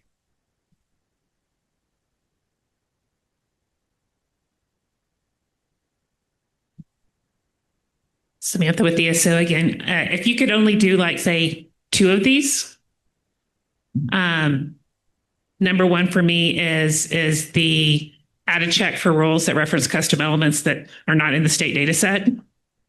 That's probably the biggest issue that we have as vendors. So that would be my number 1. And then a visual diff of what has changed would be my number 2. Other opinions about that? Anna? I forgot to ask NEMSIS staff. I hope we have a good note taker here. Great. I agree with Samantha completely. Same. I think the visual difference would be really helpful at the state level. And then maybe being able to test better. Can you use the diff tool that's already in the Bitbucket, like in the national repository? And if so, maybe if there's limited funding for some of these projects, maybe we can help come up with things, maybe like a standardized template so that states can provide us with change logs and it is in plain English or something like that we could do in the meantime without needing the funding? Yes, I think we're going to touch on that in other ideas. Thank you. Hey, Jay. John, and I'm not building these near as fast as I should be in our state and stuff like that. Is my reading that your Schematron tractor, if we make a modification to a national rule, will that fail or will you follow up with us to find out why we made that change? And I say that because for every rule, there's an exception. For every exception, there's a new rule. And I periodically have somebody, and I love when they do this to me. They call me up and says, "This makes no sense, Jay. Can we fix this?" And I'll look at it and go, "Well, yeah, absolutely. I mean, it makes no sense. There is an exception to that." So that brings me back. And I like when those guys bring me those things because that's improving it for them and it's improving it for others and stuff. So going back to my original question, if we modify a national rule, is that going to be a fail or how do you want us to deal with that? And I, above anybody, am terrible at needing to be communicating, hey, I found this exception to that, but We can't change the national rules instantaneously, but I cater to the direct entry people on a whim's notice. And if they make something that says, yeah, I want to fix that. I want to make this better for you. And I like that. Yes. And by the way, thank you for all you do and all this stuff. And I do want to add, I remember the days that EMS data elements were the loudest voice in the room for that year. And I am so happy that we have great data sets and we keep improving them and fixing them. I don't call it updates. I call it fixes that we're bringing out. The state Schematron checker is a self-service tool. And so the redundancy check is just a report to you to say, hey, you might want to look at these. You ultimately decide what to do with them, or you say, no, I've got some additional logic in my role. That's not exactly redundant. Yeah. Just to follow back on what Jay said, this is Michael from GMR. With the visual difference, if there's a way they can make comments on it and say what the intent is, that would be very helpful. So not everyone has to go talk to the state data manager about why. Okay. Right. Great. Let's move to this next piece. And then we're going to get to improving Schematron guidance, which is what a couple of you touched on. Like, what can states do to give more information about what they're doing? But one more thing on improving state Schematron schemas. Ideas came up about, hey, do we give states a little bit of time on V3 implementation calls? When a particular state has a particular change that they're getting ready for, that we give them a chance to let everyone know, hey, we have this change coming up. Here's a little background on it. Or to have state breakout times like we have vendor breakout times. So, one particular week of NEMSIS call might be breakouts with, we haven't figured out how we'd do it. Maybe we'd break the states into regions or something. So comments on either of those E3 implementation calls. Back to Peter. Oh, thumbs up from Peter. Okay.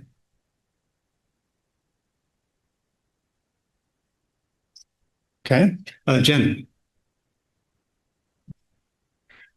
I think the idea of having the states bring proposed rule changes on V3 implementation calls is great. It'd be awesome if they were on the agenda so that agencies and vendors can be prepared with their questions so that it's not a lot of silence while we try to figure it out. And are the states willing to bring those for discussion? But the idea is great, but would the states do it? Maybe a raise of hands from state data managers if you would be interested in, having time on V3 calls if you have a change coming up. Okay, got a good handful. Yeah. Okay. Thanks. Not everyone. Or maybe the NEMSIS TAC needs to just do a project. This is a little bit labor intensive to run through each state Schematron schema and contact that state data manager and say, here's a few things we found. Can we help you with some refinements? Or maybe contacting that data manager in concert with the vendor or software that generated the file, right? And say, here's some things we saw. So thoughts on that, especially from the data managers? Peter. I think what would be helpful there would be if that process preceded us having a session in the V3 implementation calls, so that we can sort of get a lay of the land. Is this getting louder? I keep moving it away from my mouth. So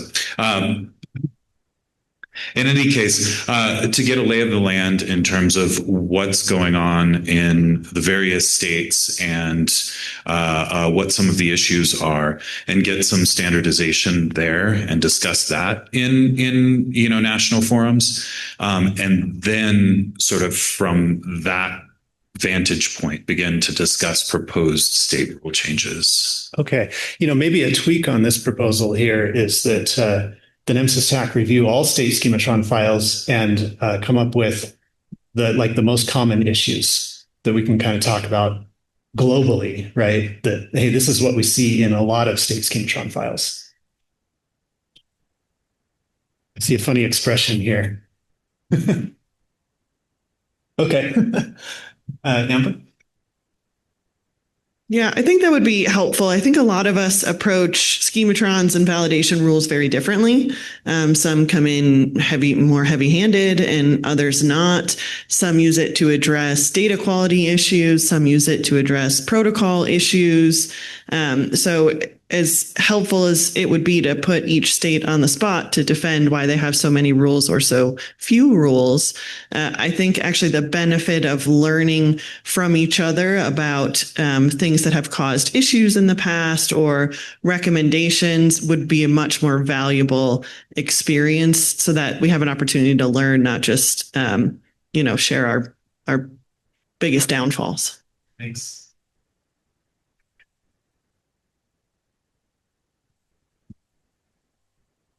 Okay, I'm going to move on to the next kind of general area that we talked about, which was improving schematron guidance.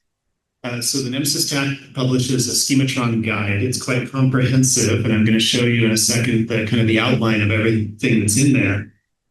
One of the ideas that's being discussed is that guide currently, it covers all of the technical stuff that it has to cover. Like, here's how a schematron schema is structured, and here's, you have to use XSLT version 2 and all this stuff, as well as rules that are more kind of process-oriented, guidance that are more process-oriented, like you should have a revision cycle. Here's how to write good messages that your users are going to see, things like that. The idea was to maybe break that out into 2 or 3 things. Technical specs for those who are actually building the XML schema, that schematron file that's in XML. Technical spec for those who are actually executing data validation using schematron, and then a more of a business language guidance for data managers. Here's what's currently in the schematron guide. I've kind of bolded the areas that I see are more like business guidance for data managers. The rest of it is more on the technical end, how to actually implement this stuff in software. So you can kind of see there, I'll give you a sec to kind of look through those, and then I'll go to the next slide with some ideas of what we might also add to a data manager specific guide. Okay, so some of the ideas that came up were creating some kind of a step-by-step non-technical workflow for developing a new rule. So in other words, this is the business development part of building a new rule that we would provide some guidance and step-by-step workflow on. So, hey, we have this idea, we've seen this issue in our system. We want to fix it with a new validation rule. Now let's walk through the process of logically building how this rule should work. And that all happens before any code gets written, right? So it's just going through that workflow. And some of the other ideas are related to that, like helping state data managers to learn how they can discover and handle edge cases and exceptions that might come up. Another thing that came up was if you've got a rule in your state schematron schema that says, hey, you can only provide these specific codes for cause of injury, for example, then you better provide that list of codes in your state repository with NEMSIS so that vendors know that, so they can actually deploy that list for you. And maybe recommending that state data managers check the Schematron library to see what other states have done with a rule that they're thinking about making. And maybe they can copy what another state already did, which of course makes it much easier for vendors. So those are some of the ideas for improving Schematron guidance, kind of the separate guidance for state data managers to help them walk through this workflow and these considerations. Data managers and others, thoughts on whether we should go in this direction? Back to Peter. What is an edge case? Yeah, an edge case is like, hey, we made a rule that says you always have to have this when this happens. But you know what? Once in a while, you're not going to have this when this happens. Oh, it's J. Osby's exclusions. Yeah. Yep, all the exceptions. Yeah. Yeah. Well, I think what's also important to know is, for recognition by all participants, is that simply because, we may word something a little differently, or we have a different approach to something, is sometimes guided by statute and regulations in our individual states. And simply because we may not follow the guidance put forward by, other programs that we participate with, whether it's the American College of Surgeons, the Coverdell Stroke programs, CARES, and other people who want my data 24/7, doesn't mean that we're not achieving that objective. And looking at the global picture is much more important than looking for specifically what someone else wrote. But we do see a lot of similar state schemetrons that are written just a little bit differently, but probably not because of state statute, probably just because they didn't coordinate. Others? Oh, yeah. What's the variability between states as far as the number of rules? Oh.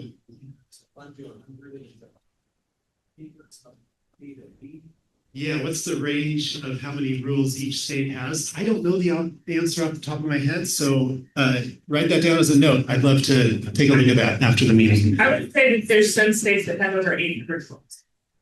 What would the least number of students? Yes. 0. So they just follow the national. Yeah. Okay, 0 to 800 maybe. Okay, other thoughts on this kind of separate guidance for state data managers? Another thing that came up was, does it need to be a document, or should it be some kind of a training or webinar kind of thing? So you can speak to that as well. Yeah. Sounds just like. I would just say that you could a workflow document, since new data managers coming in, unless we create something and put that as part of the data manager's training course, where this goes in as well. I would just say just document, be something to reference. Thanks for that idea about the new data manager training. I'm going to take a look at what we put in there.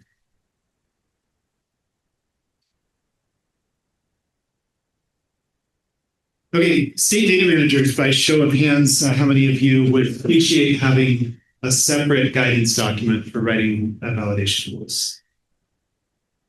Okay, that's pretty strong. All right, great. Okay, next one, improving the online Schematron viewer. So this is the thing when you go into the NEMSIS website, you look up a particular state, you click not to download the Schematron file, but to just view the contents of a state schematron. So for example, I'll give you Louisiana here. So here's their rules. See if I can navigate upside down and backwards. And you can see a list of the various rules. You can click into one. This is a great example of redundant rules that are just an exact copy of national warnings. Then you go in and you can see the logic of the rule and all kind of how it was built. So some ideas that came up there.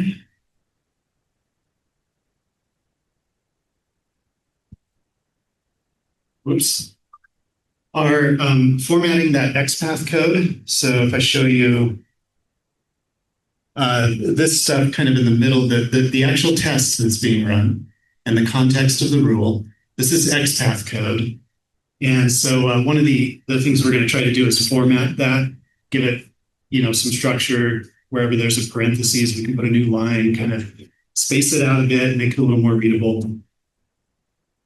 I kind of visually emphasize the important stuff and de-emphasize the rest. There's a lot that can be in a Schematron file, but I think most people are looking for what's the message?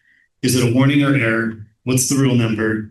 And then what's the logic? What's that XPath code? What are they actually trying to find in there? So trying to emphasize those main things. So I heard yesterday people do use the Schematron viewer quite a bit. I want to see if these ideas are resonating, if there are other ideas that I haven't thought of for improvements in that viewer.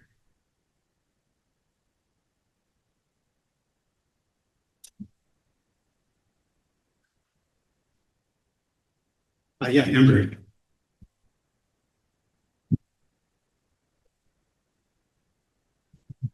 I mean, it is a little jargony. It's pretty difficult to, if the expectation is as the state data manager to go into every other state's schematron to see if they have a rule that might be something I want to write, this is not super user friendly for me to be able to do that. It doesn't tell me clearly, what element is being flagged for what reasons, under what conditions.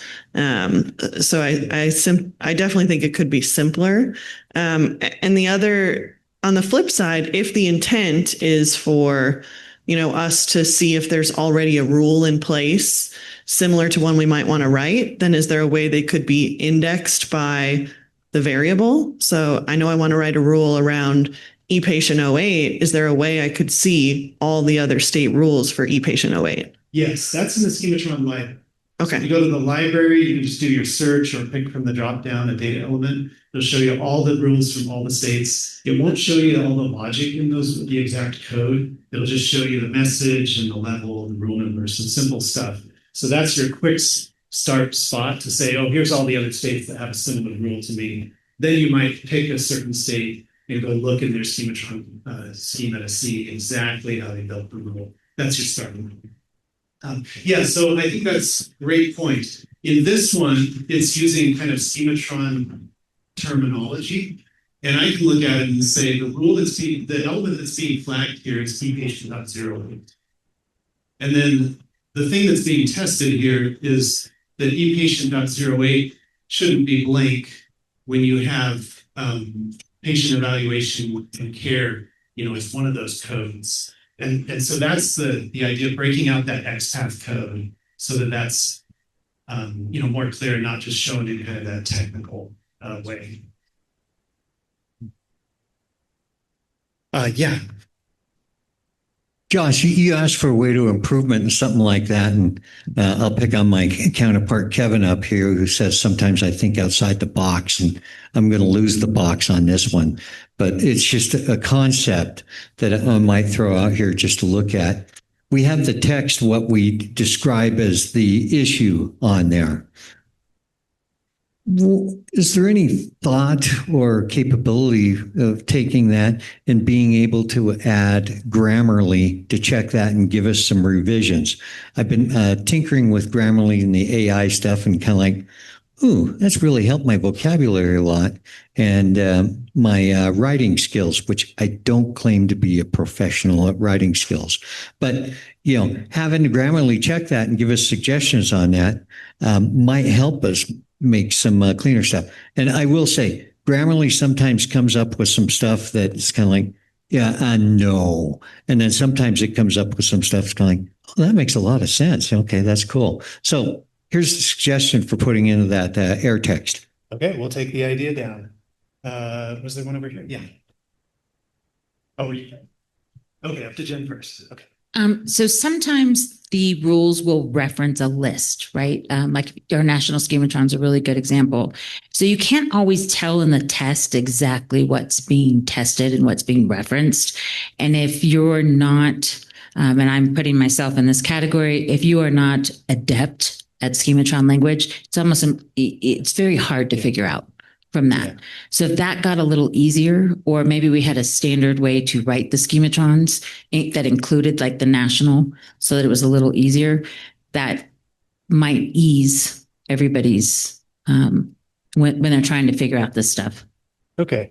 And if you might, Jen, as a follow-up afterwards, if you could give me an example of one of those rules, yeah, that would help. Yeah. Go ahead. Mason from Nebraska. I am very big into filters and being able to search things. I think for a viewer, it'd be nice if you could filter it by errors versus warnings and search the text that's in there to be able to look up patient evaluation /care or whatever, and it shows you those things rather than scrolling through however many eAirway.03 related rules there are. However, I think it would just be easier if it was a little more searchable, or the ability to filter. Okay. And by the way, this text right here e-patient.08 related rule, that came straight from the state schematron file. That's what they decided to call that thing. So that's an example of the kind of guidance we can give to states to say, hey, you might want to call that something else that is a little more indicative of what you're validating in that rule. So the schematron library is searchable, but maybe searchability within each state schematron view as well. Okay. Yeah. I just had a comment about the rule names because, at least in our system, we can name the rule something better than that, but that's what goes into our schematron file. So that's kind of difficult because we do try to name it. But then if we want our names to actually come in here, we have to go in and manually edit the XML file itself. Right. So an issue with your state vendor could be improved upon. They could pull that name from what you put into the Great. Okay. All right, let's see. Good. Let's go to the last one. There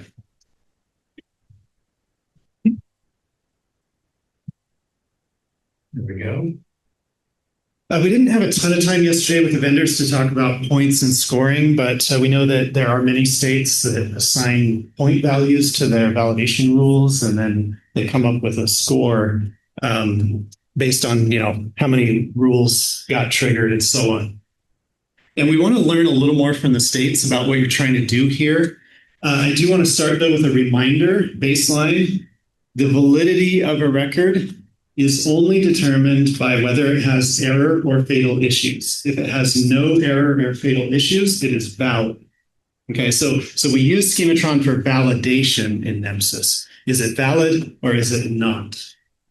And I think states are using the scoring as kind of a quality score. Like, hey, this report was valid, but you had 20 warnings on it, which was kind of a lot. And so we give this a lower quality score, that kind of stuff. But we want to hear from the states what you're trying to accomplish with scoring.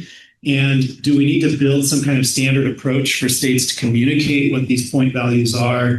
Or do we need to discourage its use in this validation phase, that it's more of a QA thing and not a validation thing? But we want to learn what states are, why are you doing it? So states.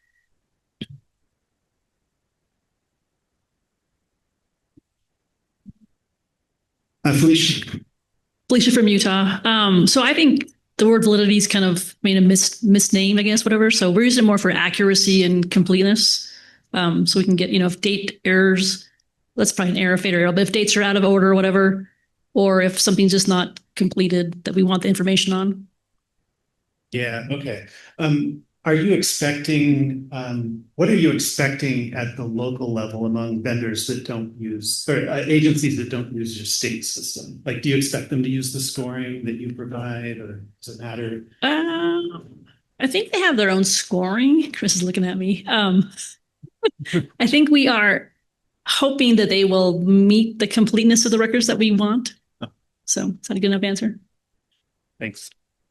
And the accuracy. Over to Andrew. I know. What is basic block today? Element of surprise. I think a lot of states use it as a quick and easy tool to assess data quality. So you assign higher point values to more important data fields and lower point values to things that, like those logical rules, so that you can, in one snapshot, say this record is, highly complete and of high quality. And this record is probably too low quality to be considered for a research study, or have it be a trigger for a feedback loop to say like, hey, consistently your reports are coming in at a score below this level. Let's talk about what some of the key data issues you're encountering are. Okay. And do you have expectations of what vendors at the local level should show their agencies in regards to this stuff, or is it more your communication with the agency? I think it is more our communication, but understanding that, I have tunnel vision because that's the world that I see, and how it could be frustrating for a vendor if the agency is going to their vendor first instead of to the state. But to me, it's a tool that, we use at the state level to communicate data quality. Yeah. Share all those validation scoring with us, or have them maybe posted on the NEMSIS site, because very often what happens is people do contact our customer support, but it's something they're viewing on the bridge. It's nothing that we're actually privy to. Sometimes those rules differ as well, and there's different expectations, so we can't help them troubleshoot. And there is ways for us to put those scoring into our systems for some of us. So I think it would be very helpful if the states were willing to share those points that are attached to those rules, so that we can kind of understand also like your level of priority, right? If you're attaching 15 points versus 5, we can help try to fix that, right? Yes. We should maybe provide guidance that states should not be scoring. I could just talk loud. States should not be adding point deductions for something that isn't in their Schematron file. I don't know if people do that, but.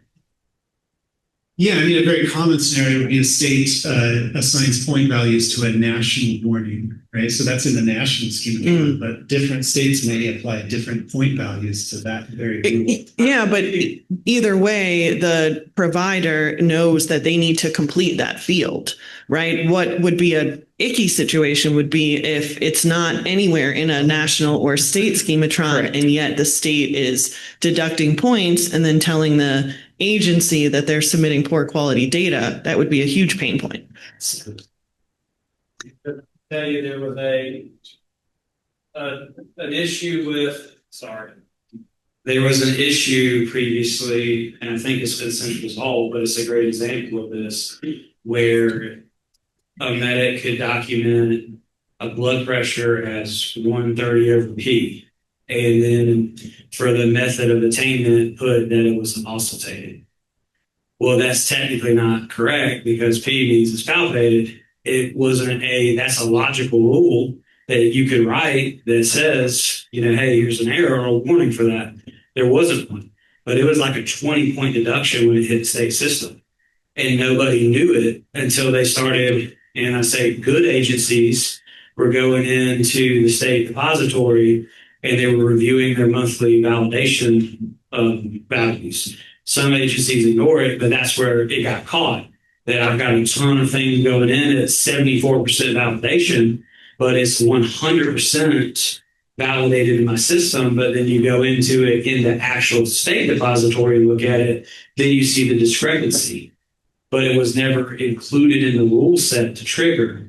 And that's just one example, but it does happen. And I'm not calling any particular state out on that, but it does happen, on a regular basis, in my opinion.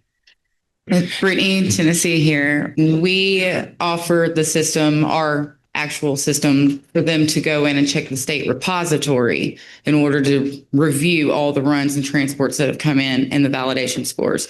We use the validity scores for performance measures. So it's basically, are you answering what we are requiring, expecting of you in your documentation? And what we do is we take that per region and present that to directors associations going, hey, this is where we're kind of lacking. This is where we're putting not applicable when we should technically answer this. I try to lineate rules, but at the same time, it doesn't really affect the way the runs come through. It's not, unless it's a fatal error, other vendors don't even really see that. This agency goes onto our repository itself to be able to go, okay, I've made the national repository good, but what does my state think of my documentation? And so they go in there and they review and they're like, oh, wait. And then that's when they'll go to the vendor going, how do you help me fix this part so I can justify this rule? And it's not even being anything that messed up the import. It was just the validity score for their performance measure. Okay, so frustration for agencies and vendors is when there's not a validation rule in their local system, but or a difference between the validation results in their local system and the state system. And we've seen cases where coming in through Schematron validation, it passes a rule, but then it hits the actual, the internal rules engine that state system has, and it fails the rule there because the code is different. And sometimes that happens. And that can be resolved too. Yeah. Yeah, this is James Sancio. Listen, I think really all of this comes down to is education, right? Education on the agency side, education on the vendor side, and education on the state side, right? So I'm all for states, having measurements in place to measure validity with these agencies. And I think, as Brittany just said, I think that if the states, some of the states already do this, but if the states take the initiative to hold an educational seminar for their agencies in their state saying, hey, these are the most important data points that we're trying to capture. This is why we've weighted this as a certain deduction of validity. And then it's on the agency, right, to make sure that they're able to capture the data accurately. It's on the vendor to make sure we provide the means for them to capture the data accurately, right? And then to back that up, the states can then send either vendors or agencies like a monthly report saying, hey, these are some deficiencies. Then it comes back to the vendors to say, wait, maybe we need to improve how we identify the field for the customer. So, I mean, it really is a team collaboration. It's not just one particular entity. Thanks. Didn't see another. Oh, okay, Jay. Oh, yeah, right there, Keenan. Okay. I think that when that relationship between the state and the agency is predicated on those values, and when there's enforcement and punishment, the direct action is the agency calls us and says, hey, my scores are average of 76.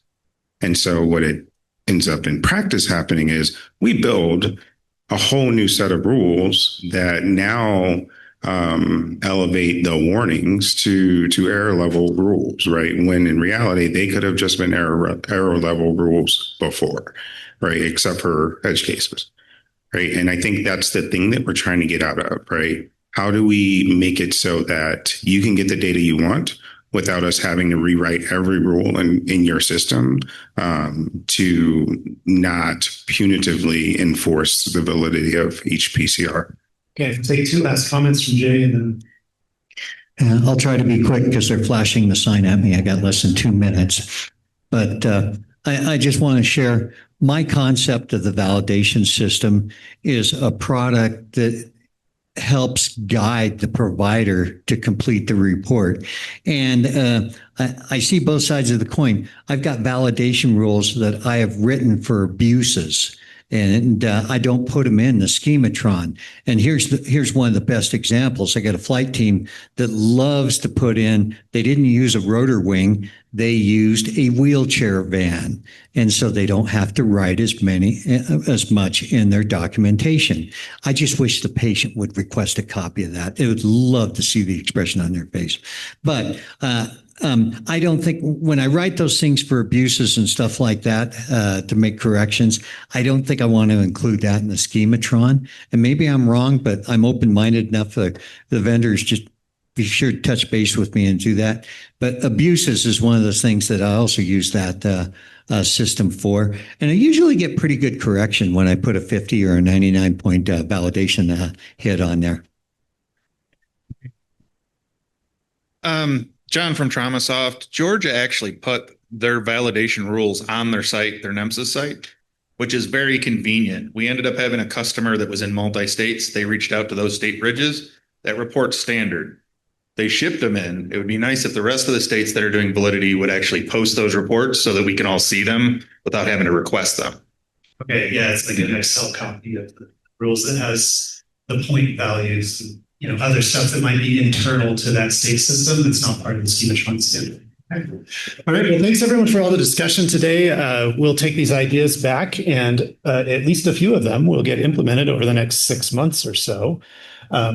Really appreciate everyone's collaborative contributions to the development of the NEMSIS standard. It's amazing to watch how everyone comes together and has different viewpoints and goals, but we compromise and make things work and we refine along the way. So thank you very much. I think we're ready for lunch, aren't we? Ready for lunch. Break for now. Thank you, Chris. Appreciate that very much. All right, let's get into the second half of the day. Today, I have an important announcement regarding the activities tonight. So because of the weather and the idea that tomorrow's weather will be much more amenable to us going up to Park City Mountain, we're switching the two events. so that tonight you are welcome. We've contacted JavaCow. You're welcome to use this ticket if you don't have one. See Monet or anybody with the NEMSIS TAC. Walk up to Main Street on the trail right back here. It's a beautiful walk up. Lots of people did it last year, and get a free ice cream. They have great ice cream up there off of Main Street. Just a nice way to spend your afternoon. We finish here at 3:45, so you have plenty of daylight, plenty of time to go up. Tomorrow, we're switching things up. So tomorrow we're heading up to the mountain. The buses, just so for your planning information, the buses here to head up to the mountain will be here at 4 p.m. So we'll end a little earlier than you see on your schedule for tomorrow. We'll make that happen. But we'll give you time to put away your bags, get your coat. It's going to be a little cold up there, so make sure if you brought some cold weather gear that you can change into that before we head up to the mountain tomorrow. Any questions about that? We'll talk about how the logistics of getting up to the mountain tomorrow morning. Any questions? Okay, great. Also, just as a reminder, as we get close to the end of the day, if you would take time to fill out the evaluation for today. It's always so much easier to do that while you're sitting down and have a little bit of time than waiting to the end. And it's so helpful for us. Great. All right, my friend, let's turn it over to CARES. Thank you. Thanks, everyone. Speaking of that evaluation, I have the coveted spot of being right after lunch, which is when everyone wants to go to sleep. So if you want to go to sleep, that's okay with me. Just do the evaluation now, say I did great, and then take a nap. No, seriously, in talking about legacy and consensus, I was thinking a lot about Dr. Mears and what he said this morning. And I was reminded of my time when I started in EMS many years ago. It was at volunteer fire department as an EMT. And within a year or two of being there, there had just been so many calls where no paramedics showed up, or there was a 15-minute delay before an ALS ambulance got there. And I wanted so badly for my community to have paramedic level service. And so I felt like I was on an island a little bit. I couldn't get anyone interested in that. I went to EMT intermediate school myself first. Then I went to paramedic school. I became the first paramedic on that department. We didn't have an ambulance. We didn't have a cardiac monitor. And then I left there after that. But the legacy continued. The footprints continued. And that community now has 2 ALS ambulances staffed 24 hours a day. Did I have anything to do with that? Maybe just a little. But I think a lot of this stuff is just like that. And CARES moving towards statewide integration feels similar to me. Sometimes there are just this huge bulk of reasons we can't do something, and we just have to, one by one, keep persevering through them. So I'll talk a little bit about a few things and changes, and I think most of you know me, but if not, feel free to just raise your hand anytime, ask questions as I'm presenting. Happy to take them. So let's see how we advance slides. So I have a whole bunch of stuff on there to talk about. We'll just take it slide by slide. So one thing I want to talk about first is just what is CARES? I still get this question sometimes when people don't quite understand what CARES is. It's not just a place to dump your cardiac arrest data. It's a living registry. We have a dispatch module that goes from the 911 call all the way through hospital transfer and patient outcome. So all of our cases include all data to the final follow-up of what happens to a patient. So I think we had around 140,000 of those patient cases last year. So rapidly expanding into more states, getting clearer data about what happens during cardiac arrests so we can improve survival for all of us. And so historically, CARES has been integrated at the agency level by vendor. In the last couple of years, we've really ramped up statewide integrations. So these are states we're either working with or already integrated with. This is the new model for CARES. We published Schematron rules. I'll get into all that, but the agency level integrations are pretty rare these days. It's just if it's a very large system or regional EMS system, we'll do agency level integration, but we're really focusing our energy on statewide. I want to talk real quick about the vendor knowledge base. So anytime anyone asks my team a question, we answer it on this website as well as in the email. So if you have any questions about how CARES works, how NEMSIS data works in CARES, how to integrate, what our Schematron rules are for, we have very detailed documentation on every single Schematron rule in the CARES required elements Schematron, so you can understand the rationale behind the rule. It's searchable, and if you can't find something, you can just email us and we'll get it added. This is a common question, but there's a really long definition of what a CARES case is. With NEMSIS 3.5, we have the elements to identify those cases and send them automatically. So we've created an export query to use. These are the elements. Just about every vendor has implemented this now, so it's just a turnkey solution to send data to CARES. But this is on our website as well if you're uncertain of what should come to CARES. I want to take a couple minutes and just talk about some validation issues. So we still see occasional lacking documentation of CARES first responders. So for CARES purposes, a first responder is any 911 agency that responded, applied an AED, defibrillated, or performed CPR. So this is police departments, fire departments, unlicensed agencies.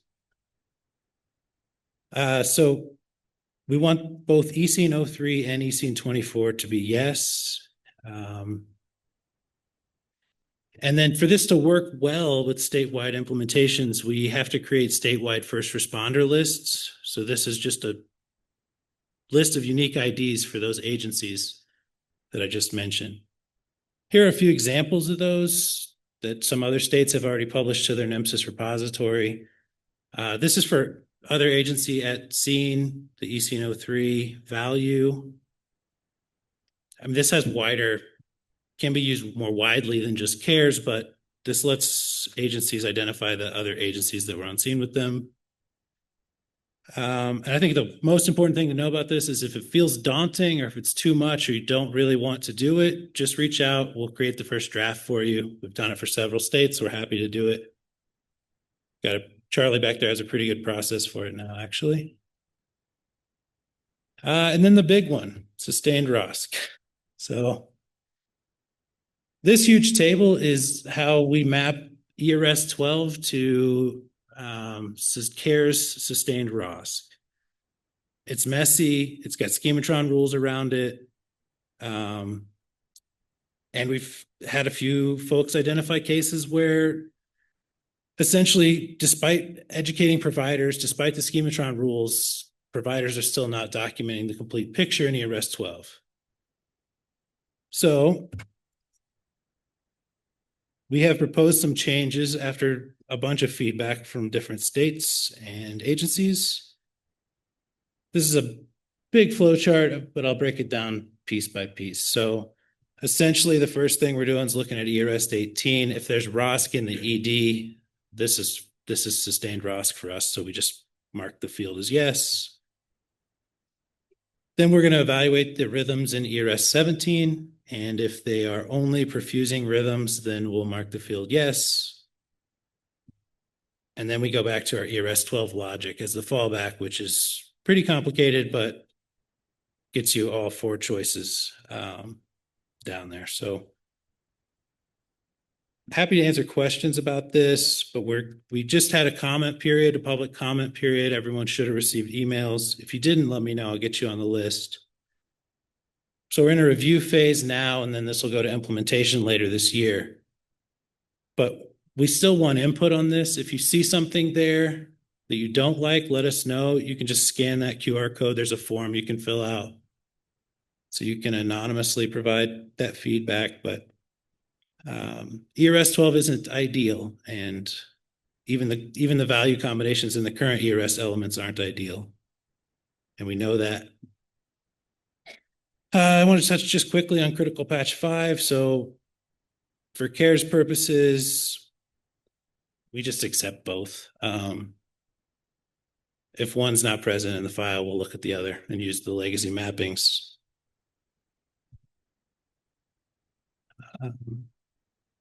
And then NEMSIS 351 introduced minor changes. There's like one eREST element that had a choice removed from the list. So minor changes there. We're just adding the 351 support into the platform.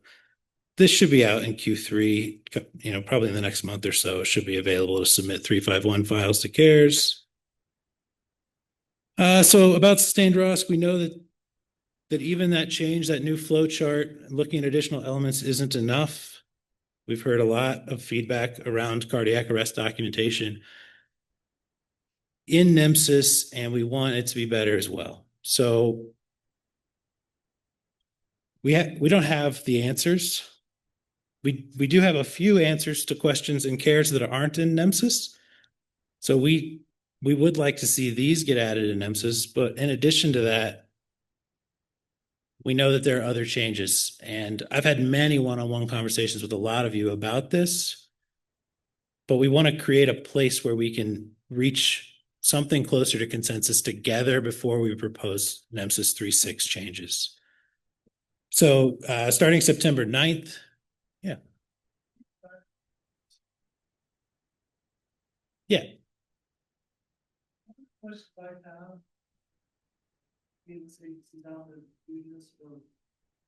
Are you asking your EMS agencies to document whether a dispatcher gave CPR instructions or not?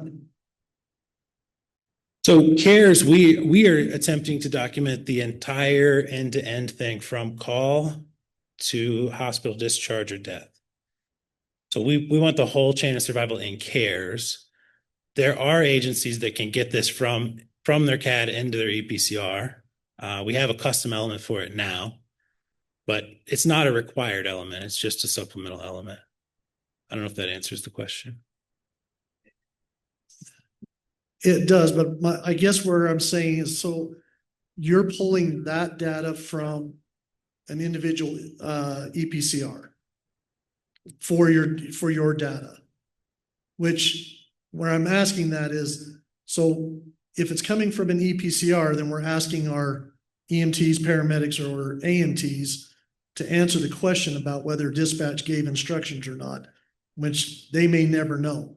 Sure. So is that a link from a CAD to an EPCR where that question is answered? I mean, how are you gathering that information? I'm just curious of how that's being populated or being gathered. Sure. So for CARES purposes, there are several approaches. Sometimes it does come from the EPCR through one of these supplemental elements, and that would typically be because of a CAD link. There are also some states that participate like in the statewide dispatch program in CARES. So the dispatcher QA answers this question. And these are currently supplemental questions. So they're not required in CARES, but they are common requests to be added to NEMSIS. At least we get that request a lot. So that's why I wanted to mention these few questions. All right. So yeah, so we're going to have a work group for 6 weeks. We want to give everyone a chance to come to talk openly. Thank you. About what you want to see in the eREST elements, what isn't working. So please get this QR code, get the meeting link. You can reach out to me as well, frankcares@emory.edu. But we really want you there. We want to come to NEMSIS with solid changes and something like consensus for what we'd like to see in the next major revision around these elements. Yeah, and they showed this slide earlier too, but I guess I'm on team 360, for the next version. But I'd like to see the eREST elements get better. So that's the only reason. That feels like a major change. So we'll just follow. Yeah, I think I put this slide in here mostly because sometimes people come to us at CARES with feedback about NEMSIS. Like this question doesn't work. And so I just wanted to make sure like everyone knows we use the NEMSIS elements. And so we're happy to facilitate those conversations and help reach consensus, and we want that. But we'll follow the NEMSIS standard and align with it. So, yeah, so I mean, that's most of what I had to say. I just wanted to sort of share some highlights and open the door for feedback from everyone for those work groups. Any questions for me? Yes, sir. Peter? Okay, so easy questions. Have we met? Yes. Now, I appreciate the passion and the dedication to CARES that I believe you guys are funded through the CDC. Very complicated. That's like the most complicated question. No, that wasn't really my question. I was throwing in a pause. I'm sandwiching what I'm about to ask. I noticed. If in your Team 3-6 approach that you'd like to see us follow, for our next step, and I'm looking forward to that conversation later this week. In your Team 3-6 approach, if we're able to lump in the changes that the CARES will present along with their key stakeholder feedback, will CARES make a commitment to moving away from making custom elements or custom fields that you guys are looking for outside of that to make some of the data collection easier?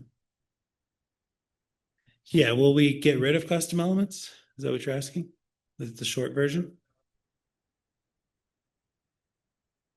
Yeah, I think we've removed, I don't know, we've removed almost all of them. We still have those 4 that are commonly used. But yeah, of course, especially if they're in the standard, we don't want custom elements. I was a EPCR product owner for many years. I don't want to build custom elements. I don't want to ask anyone to build custom elements. Yeah, we're for that.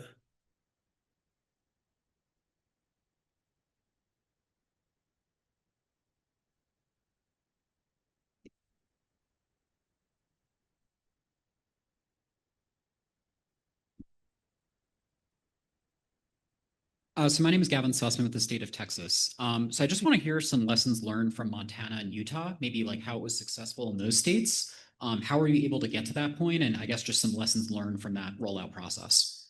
Oh, sure. So the first responder list, super important. You want to have a unique ID for everyone who may respond to a 911 call. Adopting the CARES Schematron rules is really important. So you don't have to adopt them as errors, but we do publish the full set, and it's often easiest just to start with warning level rules, but you'll be able to see whether or not there are problems with those elements. And just getting buy-in early from any stakeholders sort of in your leadership that they understand what the program is and want to participate in it. Frank, Felicia from Utah. Uh-huh. So Gavin, we have a CARES coordinator and he does all the work. Thank heavens. That's a great, yeah, we do. A CARES state coordinator does help a lot. And you have one. We could talk after.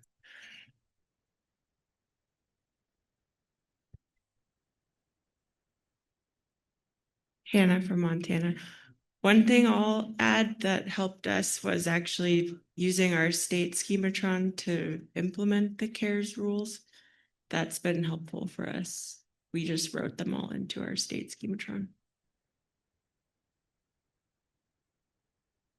Yeah, all ambiguity about what CARES requirements are goes away when you adopt them. And if you adopt them as warnings, there's really no risk. Your data will still flow. So that's what we recommend for sure. Thank you.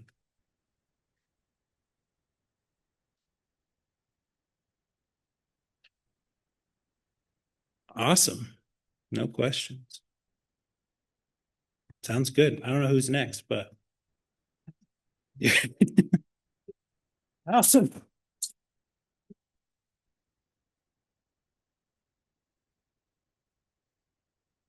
All right, as we take just a couple minutes to change slides, I'll just mention the topic that's been brought up several times now about could we get together to talk about the rollout of 3.5.1. What is a major versus a minor revision? We will do that tomorrow at 9:50. We've adjusted the schedule to include time for us to discuss that together. I think that's a great topic. And Casey, maybe what we will try to do, since I think you have an easy day tomorrow, is maybe take a look at some of the current requests. And so folks can take a look at what people are requesting that's major and what are people requesting that are minor. Maybe just a short list would be helpful. So were there any other ideas related to that topic that I didn't just capture that we want to make sure we cover in that time tomorrow? 3.5.1 rollout, what's major versus minor, and what's some examples of what we have coming up that might be major, what might be minor. That good? Okay, good. All right, I think Chris is gonna, oh yeah, please come up. Please, Chris is gonna switch the slides for me.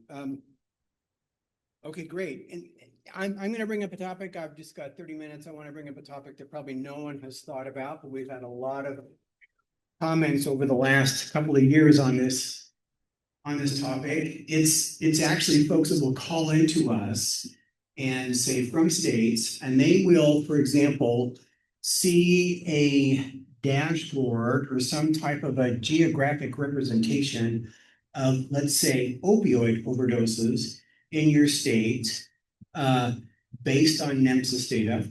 And then they go to our website, their sources say, hey, go check out the NEMSIS website. And actually the numbers or the shading or the heat map is different, right? So I think this has been true for a very long time. And so I wanted to talk just a little bit about the idea, should we consider trying to standardize the underlying populations that are associated with popular visualizations? Now, I don't want to talk about it if it's not an issue, but we've received a fair amount of, I'd say, probably I've had like 30 requests to this over the last 2 years, right? Where someone will call me and say, hey, I'm in this county, which one of these is right? Right?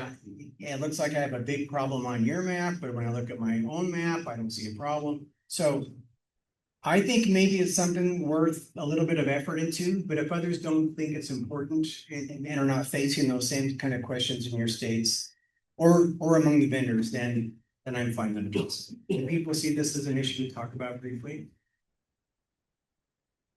I guess the question I have is, why isn't this being provided on the state?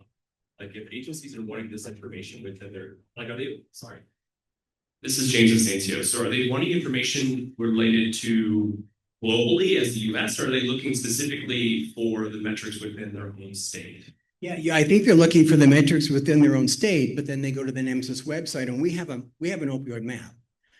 It's a crazy map because we can't show rates, we can't show counts. And so our legend is this county is higher than the national average. This county is lower than the national average.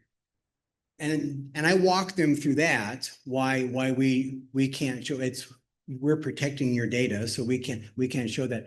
But again, it looks like like they have no issue related to the national standard or to the national average. But when they look at your map, it looks like it's a big problem, right? There's difference there. So I think the issue is, do we want to try to standardize what is represented? What do you poll to capture your opioid population? Now that's kind of a tough one. That's the toughest one, and I'll have slides to show you that. That's because we don't collect narrative, and I think the smart states use our research classification for opioid overdoses, and then they also search narratives, so they always find more than we find at the national level. So that's not the best example. But if you're looking at stroke or cardiac arrest, those kind of topics at the national level, we have the same data that you have at the state level, but yet there's differences in those maps. So one way to do that. Sorry, which presentation is it? What's the time? It should be Clay's second day. Just the one you have up. Clay. Yeah, there you go. Thank you.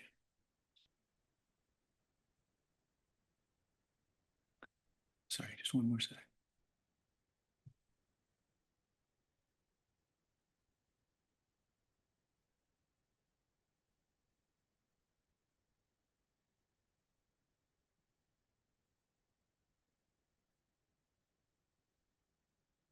So I'm thinking that there is a fairly easy solution to this. So let me just get through these slides. We've been doing this for quite a while, right? So there's been a real push to ensure that there's standardization across research, right? So imagine this. I mean, this has been incredibly important for the body of research that's related to NEMSIS. If somebody wanted to study cardiac arrest, we provide an algorithm, a case definition that provides the actual pseudocode. How do you identify a cardiac arrest in NEMSIS? I mean, that's not completely straightforward, right? You've got to look at ERS-01, you've got to look at the rhythms, right? There's lots of different ways to do that. Death, patient death, wow, that's incredibly complex in NEMSIS, way complex.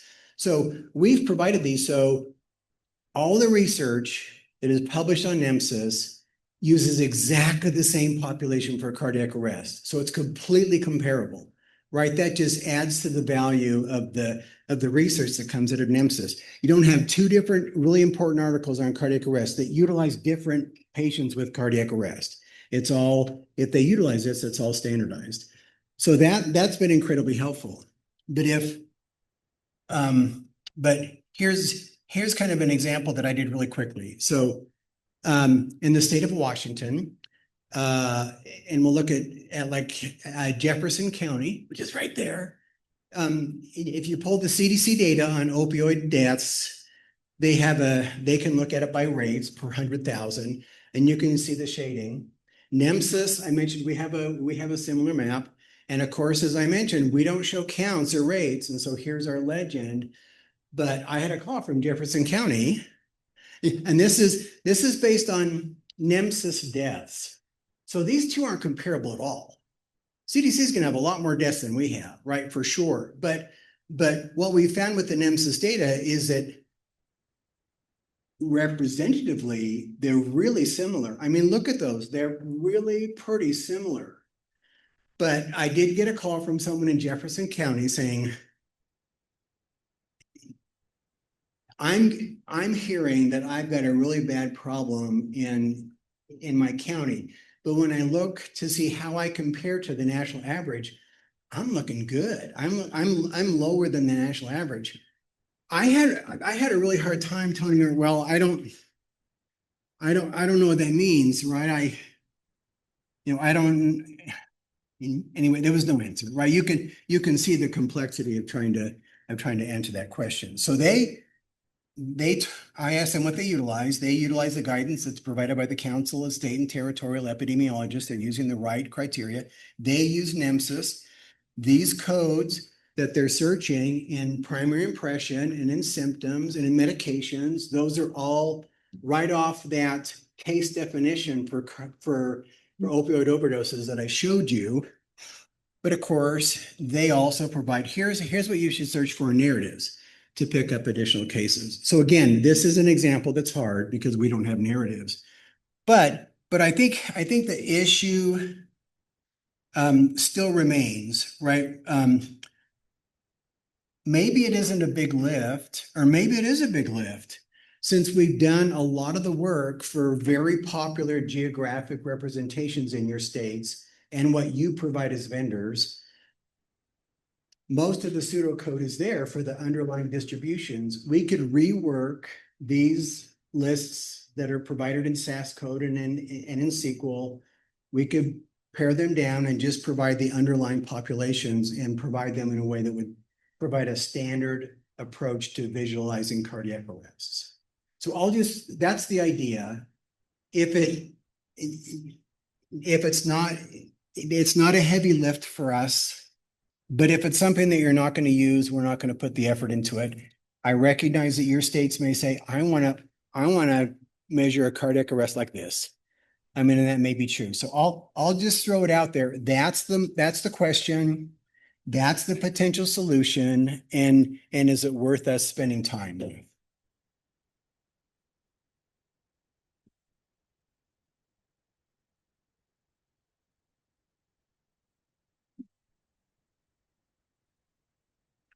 I'm going to say that's not worth our time. Is that okay? Yeah. Yeah, Jay? I think it's worth time, so we have standard to go back to if somebody wants to look at. I don't, maybe I'm looking at this wrong. I don't see this being a huge project. Maybe it is, but at least having some standards, what you're looking at, and when somebody contacts us as the data managers, we can look at, well, this is what they're looking at. Does it match the question that we're asked? That's the biggest challenge is, you get asked similar data 10 different ways, and we try to interpret what they're asking for, and we may not look at that. So I like the ability where I could look up your case definitions and just see, and I don't think they need to be huge, just the filters that you're using and the selection. I think that could be helpful. Okay, great. Yeah. Thank you, Jay. And that's available here. It's a little hard to read, right? Because this is built as kind of pseudocode, right? So we could make this a lot more manageable for lay people to be able to kind of understand it, so that when they look, they'd understand, how we define a cardiac arrest, for example. Brooke, is that a hand? Hi, Brooke. I'm talking on NEMS quiz right now. I think we have, when we develop performance measures, we have the same problem, right? So it's trying to define everything, standardized. And one thing that's been really helpful on that side is making that story where if you are a lay person, you can go read kind of the why behind and the story behind things. I think that's been helpful for people who don't read pseudocode or don't want to look through that. But I think it's really important to have definitions before going and put stuff out there so that we are comparing grants and apples to grants. Yeah. So maybe you're proposing, Brooke, maybe we build lay person definition of the inclusion. Great. Yeah, Jen. Is it possible, because a lot of times it's when they're looking at the dashboards, right? They're looking at our dashboards, they're comparing to what they just got from the state or whatever. Is it possible to put a disclaimer on there that says, please check with your state for state specific differences between, and look here for our case definition? That's a good idea. We could add that as a footnote. Peter.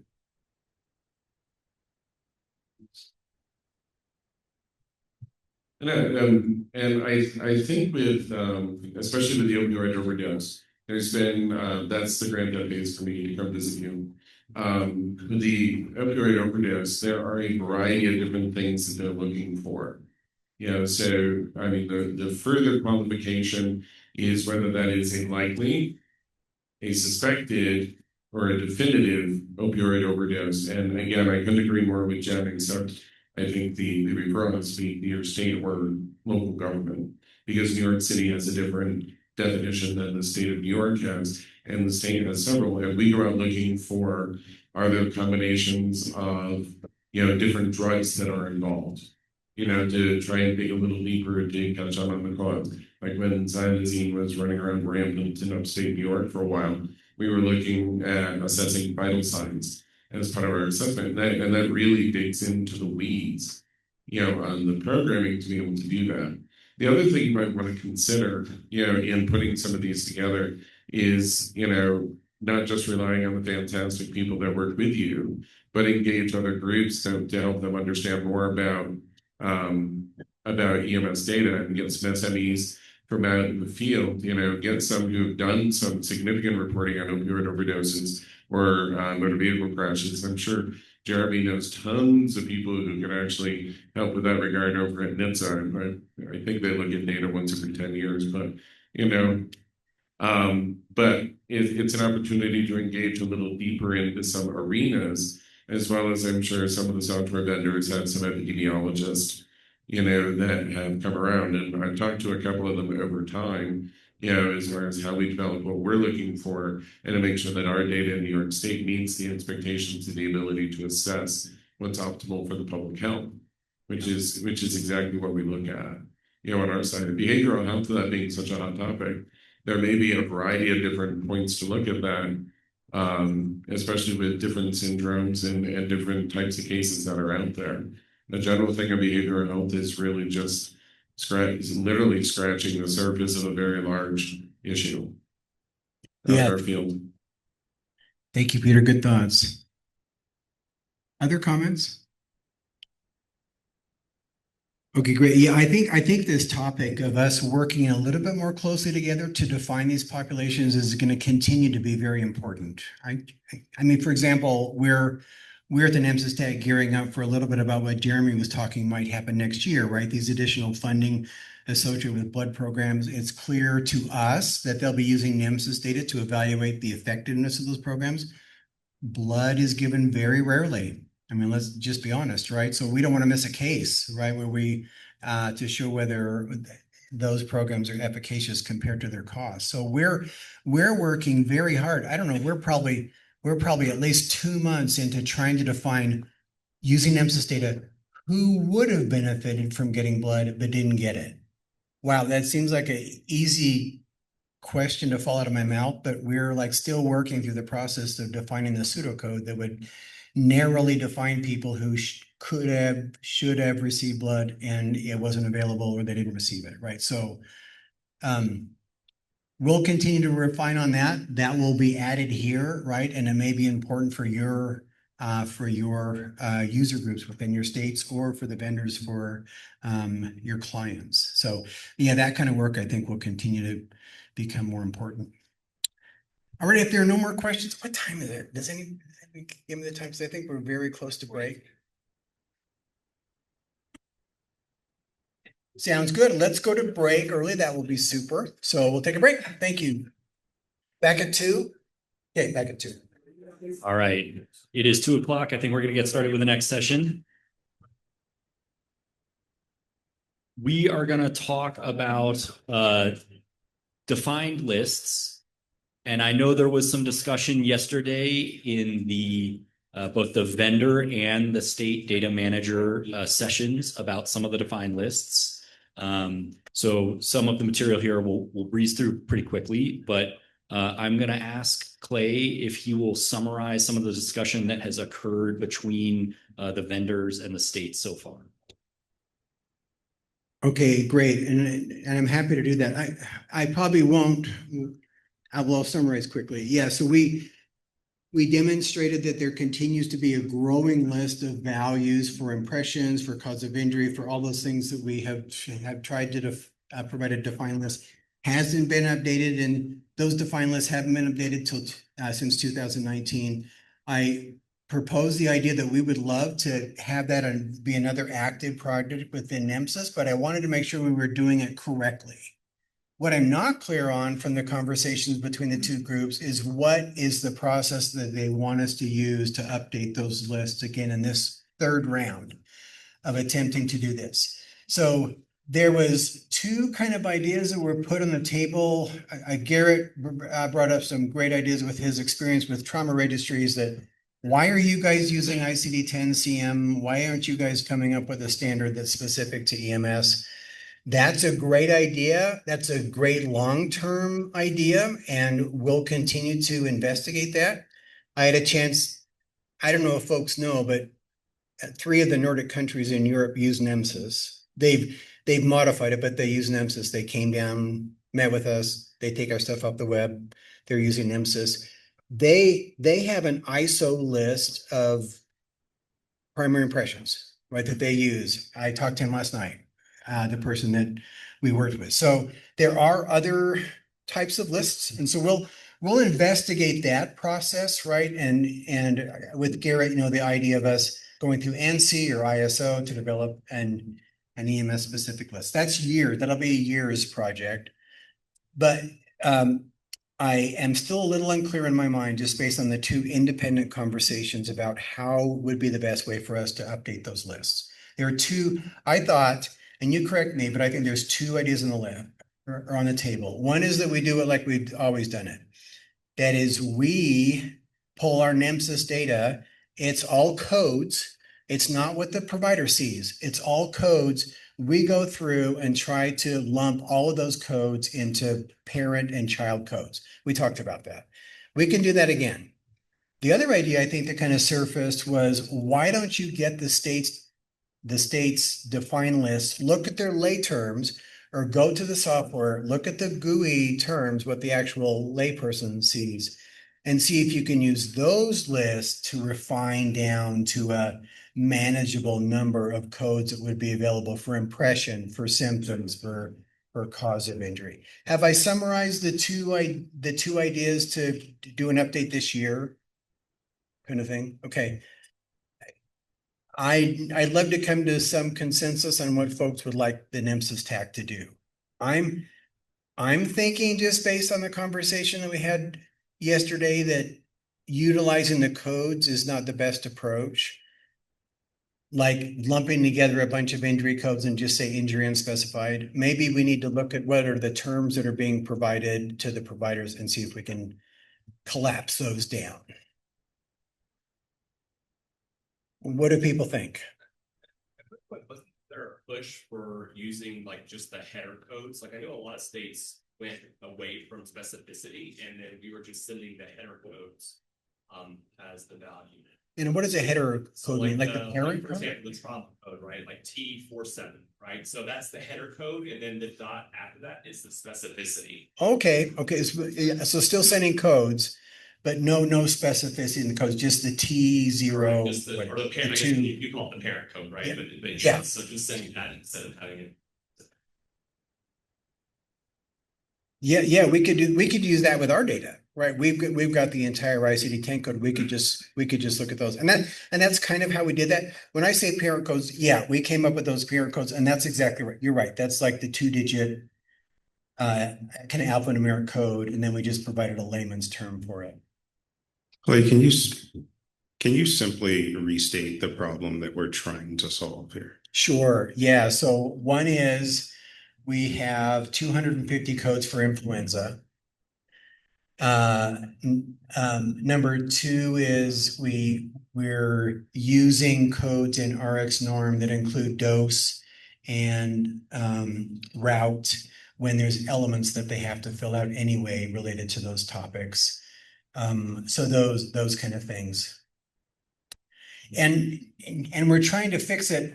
I don't want to fix it so I have less codes or the states have less codes to combine. That's not what I'm going to fix. One of the ideas, I don't know which group talked about it, is NEMSIS needs to develop roll-up codes. We'll do that so that there's kind of a common way for states to roll up. We're trying to reduce the burden on providers. And maybe there isn't a burden. Maybe every provider only sees 20 codes for impressions, but the fact that I get 2,500 of them makes me think differently. We should gain a consensus that there is a user problem. Okay. In my mind. Okay. Sam? So I remember looking at that list yesterday, and it seems like the vast majority are following the NEMSIS defined list today. Yes. You know, and we are getting less than 1% of the codes that are outside of that defined list. Yeah, it's probably not less than 1%, but I think you're right. It's probably single digit. So is it worth solving that right now? Maybe it isn't. I'm not worried about what I see, but do providers in the room, are they tired of looking at all? Did they get tired of all looking at the big list of codes that they need to look at? We've got providers here. Yes. Yeah. Every day. Yeah, there's way too many codes, way too many options, and it doesn't make sense to field provider at all. I think there's provider fatigue. Yeah. I do think it depends on what they see and who they are with and where they're at, because different agencies in different states have lists that they use that aren't all of the ICD-10 codes that are available. So I think there needs to be a bit of an understanding that what you were showing yesterday is not what me as a paramedic in Nebraska sees at all. Yeah, correct. So maybe that's another thing that I didn't bring up yesterday that's kind of important, and I'd love to hear from you, Garrett, is that when we first did this in 2016, everything was suggested lists. So the states or the agencies could use these lists or not use these lists or supposed to. Then in 2019, we changed some of them to define lists. We tried to change the terminology. We tested in compliance to make sure those lists were present. But you're right. Oh, and Hannah from Montana had her hand up as well. I apologize.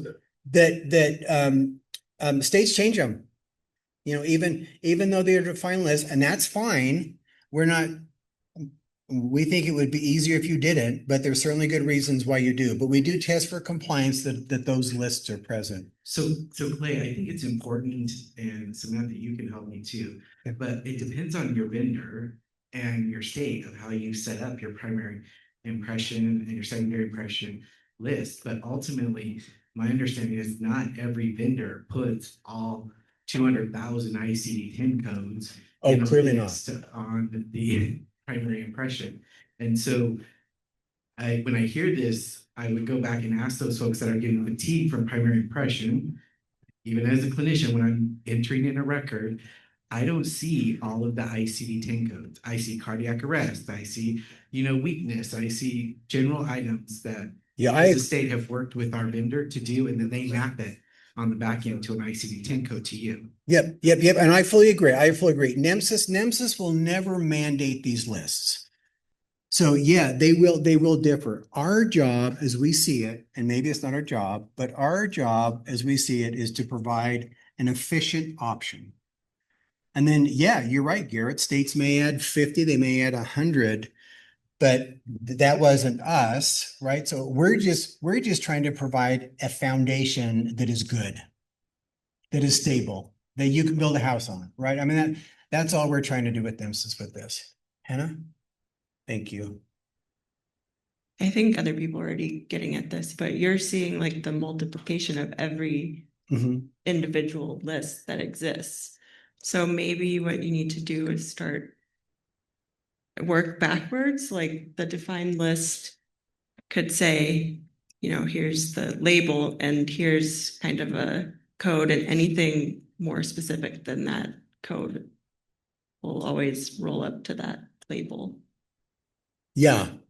But I don't know that there's a good way to control what codes that are more specific people are using. Yeah. You're always going to see every state, every agency's whole list. Yeah. And they may grow too large a list. And so again, if this isn't a NEMSIS tech problem, if everybody is happy with what we did in 2019 and we would take what we did in 2019 and we would look to the data now and see if there's anything we need to add or something we need to drop off. We're happy to do that. Are the defined lists helpful? Are they beginnings for you states? I mean, it's a lot of work to do this. We don't have to do it if people are happy with what was done in 2019. Frank, and then Sam. Oh, sorry, Jay. I didn't see you, Jay. Sorry. You don't like me. No, I do like you. Plays in this room. Yeah, there's way too many. There's way too many Clays in this room. Way too many.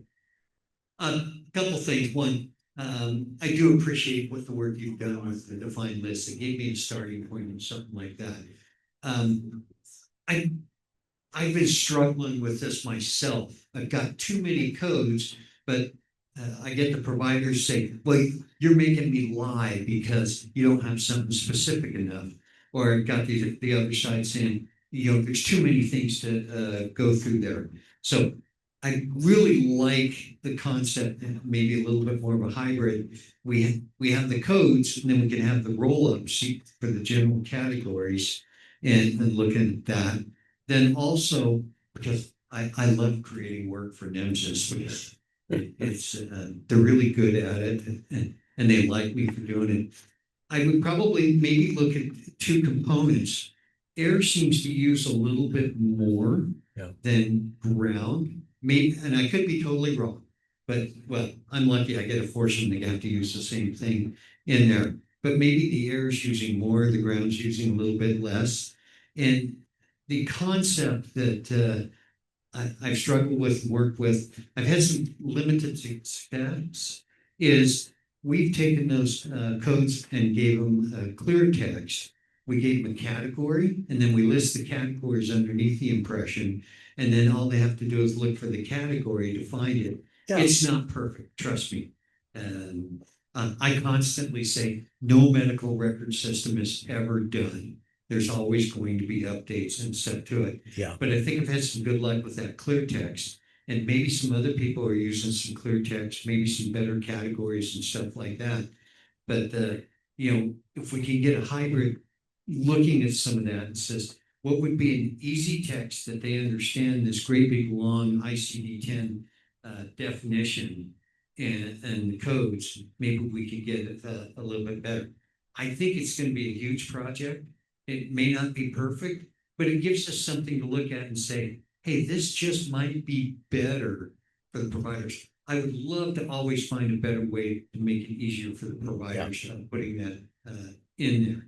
And I just do the best I can with the defined list that we had. Great starting point, wasn't perfect, but I'm not saying it wasn't bad either. It was where we are.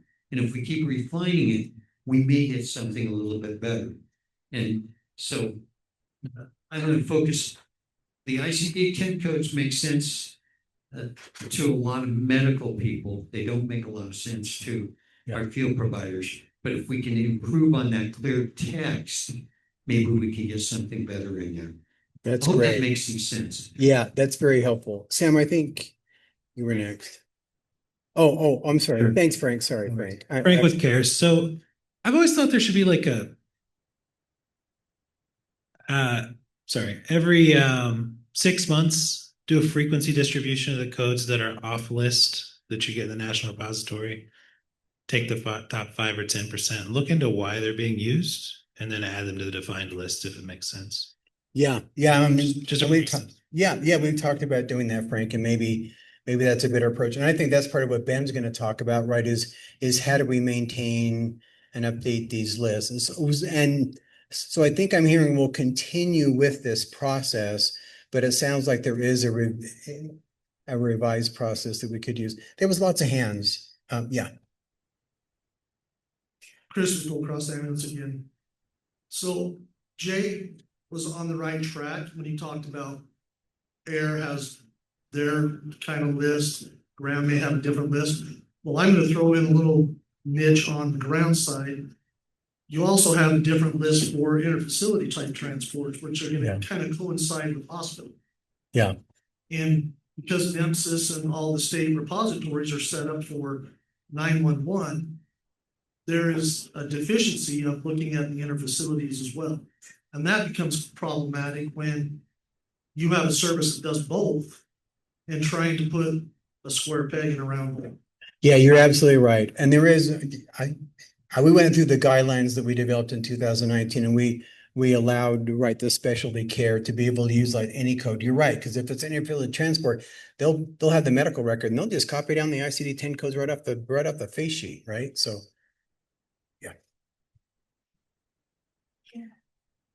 Chad Poor, having withdrawals today. Chad Poor from where? First time here today. Yeah, sorry. Chad Poor from Demonstrated, formerly of Kansas, shaking. Tell you, like, I was listening to this conversation, like we had this conversation at lunch, and the way I perceived it at the state and the way that it makes sense to me always is that everything is generic, working from the top towards the bottom, or whichever way you want to put it, but essentially NEMSIS from the national side is the generic piece of this is the generic part of it. And then if a state wants to be more specific and have more specificity or do whatever, then the state can do that. And then vice versa, the agencies can be more specific than the states. And I've always felt that agencies should be more specific on everything than the state should be. And that the state should be more specific on things than nationally. And so I think from that perspective, my vision is that, everything you guys do in a defined list is the generic type stuff, right? This is STEMI. That's it. It's STEMI. Here's a code of STEMI. For instance, that's what it is. If a state wants more than that, they can do that. Or if an agency wants to know the exact location of the STEMI, they can do that to that level. But it all flows back up to that STEMI or however they want to do that. Yeah. That's just a perception for me is more specificity to the agencies. Great. Yeah. Thank you, Chad. Yeah. Oh, yeah. Jeremy. Jeremy from NHTSA.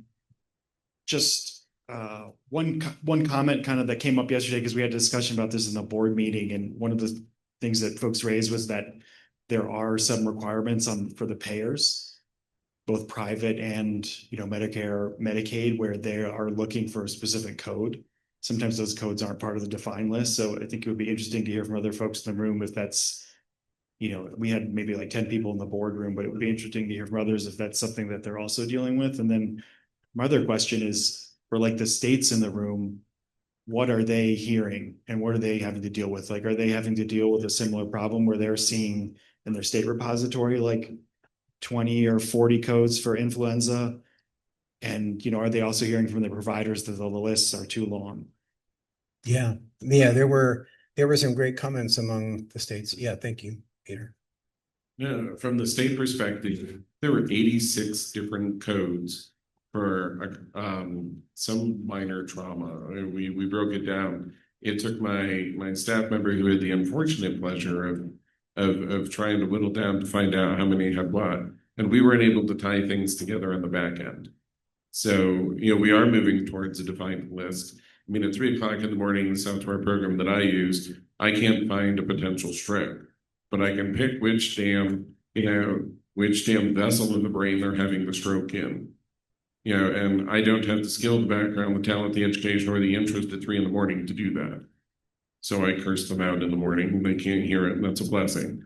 But, we have to think also, I agree with you on the billing. I have several commercial groups who are working with us on this particular project. We also have something better. We have clinicians and physicians who are weighing in on this as well. And we're looking at defined list for procedures, especially for straight ground ALS, BLS that are not specialty care, and as well as the impressions and, oh, God help me, medications. I do not care how many different versions of Bayer there are.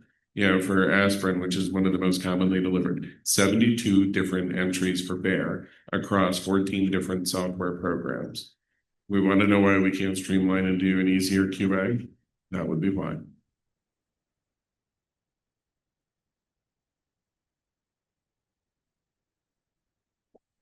Other comments from states for Jeremy? Are other states seeing this as a problem? Yeah, as a problem? So Sharon from Nebraska, and we just went to 3.5. So part of that process for us was to go through the defined lists, the NEMSIS defined list. And we did find there are some duplicates in there that mean the same thing. So I think it would benefit you to go through and review those. And then we tried to use the NEMSIS defined list as much as possible. And we also added some for our specific state. But those in 3.5 for us are required, and they are error rules. And so that's how we're trying to get away from getting all these different types of codes. Many codes. This is James Asensio. So we had some interesting conversations at dinner last night. One of the things I actually brought up, and it's maybe something the TAC maybe should consider specifically with the defined list, is maybe researching having an API, right, where you guys hold the data and then the states or even the vendors can connect to that API to pull in those defined lists. That way you guys decide which lists that you want to maintain, and those codes never change, right? So something to think about. Yeah, that's a good idea. Yeah, we could certainly provide them in an API format, which could be helpful in a lot of ways.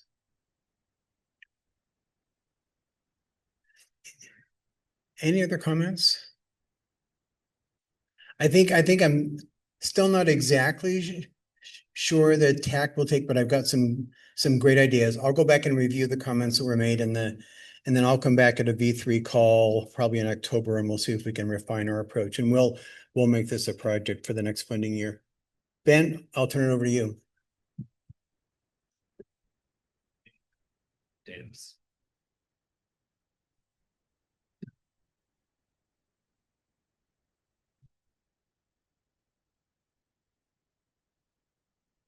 Yeah, we have some discussion prompts. I think if any of these are helpful for discussion, I'm happy to continue to ask if there's additional feedback that you guys are interested in. I think some of the questions that I had and one of my colleagues who helped me generate these slides had, I think one of the big ones was smaller updates versus larger updates.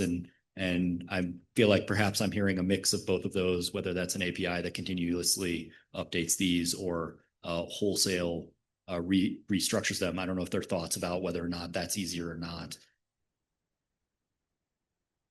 Yeah.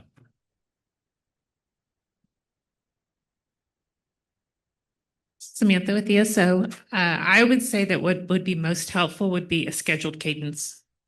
So it's something that we know, hey, beginning of the quarter, beginning of the year, whatever it is, we know to go grab the new lists, make sure we have everything validated, deprecate the ones that no longer exist, all that fun stuff.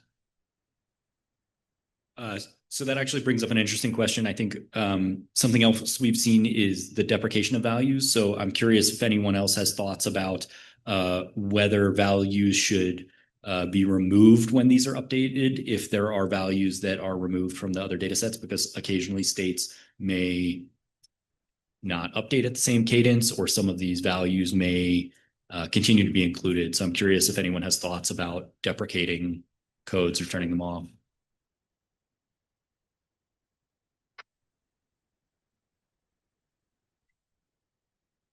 Thanks. I think removing them from the list is just fine, right? You're not removing them from your warehouse. You're not removing them from historical data. You can still resend if that code exists, but they don't necessarily need to live on the Excel spreadsheet available, okay, or the JSON or XML, however you pull it down. Yeah. Oh. But that actually brings up a really good point, because if we have states that have ICD-10 codes outlined in their schematron as failed errors, okay, we are now held hostage until the state updates that schematron, okay, even if it's no longer a valid value. Okay. Yeah, that's interesting. Yeah.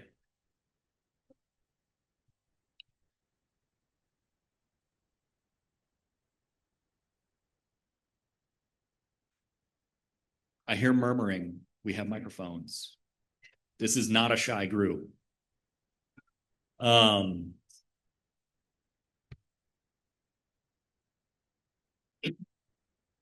Yeah, Keenan, please. We've hit most of my major topics, so if there are additional things you guys want to add.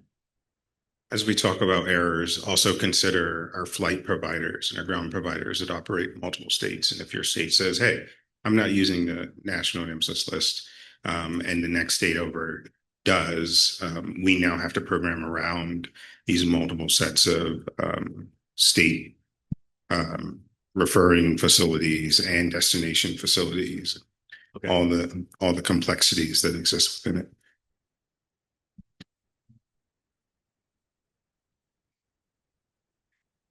Ben, yeah, the voice from over here. I understand where Keenan's coming from. We're going to test pilot ours with procedures. Okay. So I can actually find out who put the iGel in, sometime before I turn 90 and have to read, about 7,000 charts from our pilot program, because basics are allowed to put in iGels in New York. But we're going to make sure that more of ours are provided with codes that are acceptable, and we're going to limit to what types of responses they apply to. So a 911 scene call will allow more of the generic codes, or more of the generic procedures, the parent codes, I think is what someone over there was calling them. I am far from an ICD-10 specialist, and I think it was designed by Satan. But when you're looking at procedures and that, we're trying to make the state level QA much easier to be done, but the interfacility moves and the critical care moves, specialty care moves are going to be exempt from that. Okay. One other thing just for discussion is, would it make sense to break out this conversation from into medications, procedures, and the ICD-10 code separately? Because I think based on some of this, okay, I see some nodding. There may be clearer options for each of these individually. And so maybe we need to kind of parse this discussion into sort of how we handle medications, how we handle procedures, and how we handle the ICD-10 codes. Okay. Oh, can we get a microphone, Brooke? And then, yep. Was that waving for Brooke? Okay. I just wanted to comment on what you have here on the screen about the state and vendor flexibility. As a agency that uses our vendor products, like one thing that I hope the states remember is that they don't just make NEMSIS stuff for us. They make other things within that software package that help us with operations, with data visualization, with inventory tracking, and a lot of other things. And the more that those vendor agencies have to focus on specific state custom values and developing those, the less bandwidth they have in their development to work on those operational things for EMS. So sometimes we struggle and we'll put in enhancement requests and wait 5 years for something to get fixed or changed or updated. So just, when you're asking for those custom things, I would just say, please make sure that it's important enough and know that you're taking away from something else that we may need operationally. Okay. And additionally, the argument being some standardization from us would help reduce that workload on the vendors okay. Anything else? Hold your applause to the end, please. Yeah. I mean, now you. Oh, okay. Oh, no. You have to clap for me at the end. Benevolent dictatorship. Anything else? All right. Oh, yep. Chris, John, right behind you. Ben, I'm not sure, we talked about this yesterday, but I'm not sure if you want me to bring it up in this avenue or not. Sure. But when you're talking about state and vendor flexibility, one of the things that I brought up that I'm seeing an issue with is these border agencies that cross. And I think this gentleman over to my left brought this kind of up as well, that if you have an agency that responds in 2 different states, you can only put one schematron on your EPCR. And so how do agencies and or vendors comply with both states and their requests? And then the other side of that is if you have an agency that's going into another state that they're not licensed in or even a part of their repository, where do those records go when they create an EMS record and it's not part of the schematron that you're on, or even that link to that schematron or to that state's repository, if that makes sense? Yeah. So is that something you wanted brought up in this, or you want me to wait till tomorrow or some other time? Oh, we're going to be talking about national facility tomorrow. Okay. Tomorrow. Yes. So tomorrow. Yeah. You like my hype guy? Yeah. Perfect. But no, I mean, along the same lines as what Keynote was saying, I think it's, especially when the call crosses a border, it gets difficult to apply rules for 2 different states across the same record. All right. Thank you all very much. If you continue to have feedback or questions about any of these, you can always please, approach us in the hallways while you're here. Help desk tickets always. Yeah, and I think we will kind of continue to address these on V3 calls and ask for continued feedback. So yeah, thank you all.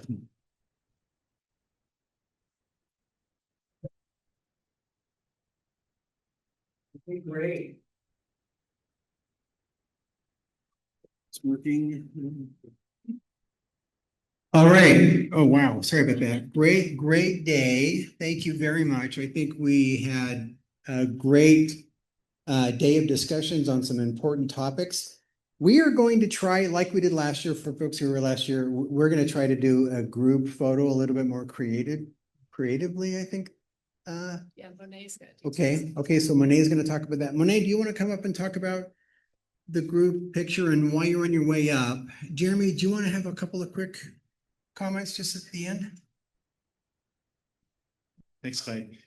Yeah, I would just say, as we kind of close out the first day, as I mentioned this morning, thank you so much for being here on behalf of DOT. And it's just great to have your perspective. It's great for us to talk about and communicate about how we can improve the NEMSIS standard and the NEMSIS program and all work together in this space. So I feel really fortunate to be here and to be part of this. You guys are doing great work. Thanks so much for everything today. We're really looking forward to continuing the discussion tomorrow. And again, like I mentioned this morning, Clary, Brian, and myself will be here till Friday. So anything we can do for you guys over the next several days, please don't hesitate to come talk with us. And of course, you can always email or call us anytime. So thanks very much. I'll hand it back to you. Thanks, Jeremy. I had just a couple of highlights of the last couple of days, and especially I know those of you who were here yesterday, we spent the morning in different rooms, different groups, and a few things were talked about that I wanted to pass on to the larger audience. One is a kind of an answer to the problem of recruitment and retention.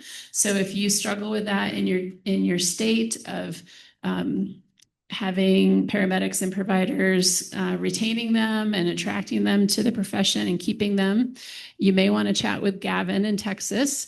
They had a legislation that was passed that was $21.8 million for a pilot program. And in the last few years, they've been able to provide scholarship money to train 11,000 first responders and paramedics. So well done, Texas. Let's give them a hand.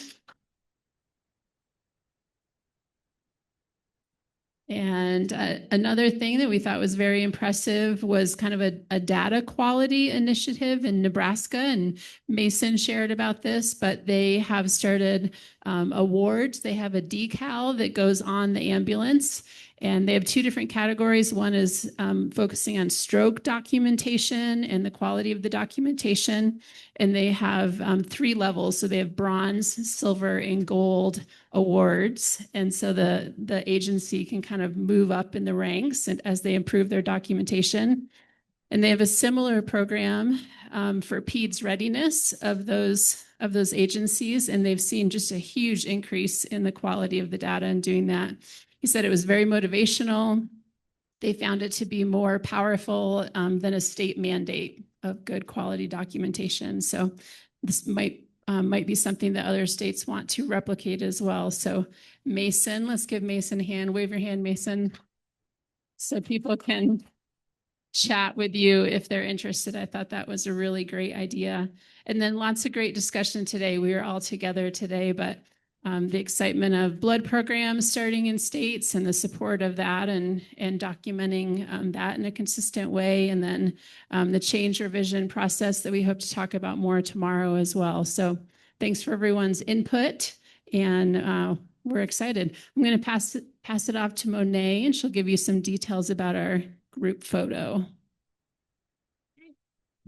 Hello, everyone. All right. I want to, first of all, thank you all for traveling, coming out and spending time with us. I know you've heard thank you many times, but we got to thank you. I also want to mention a little bit about the Park City Mountain Resort situation.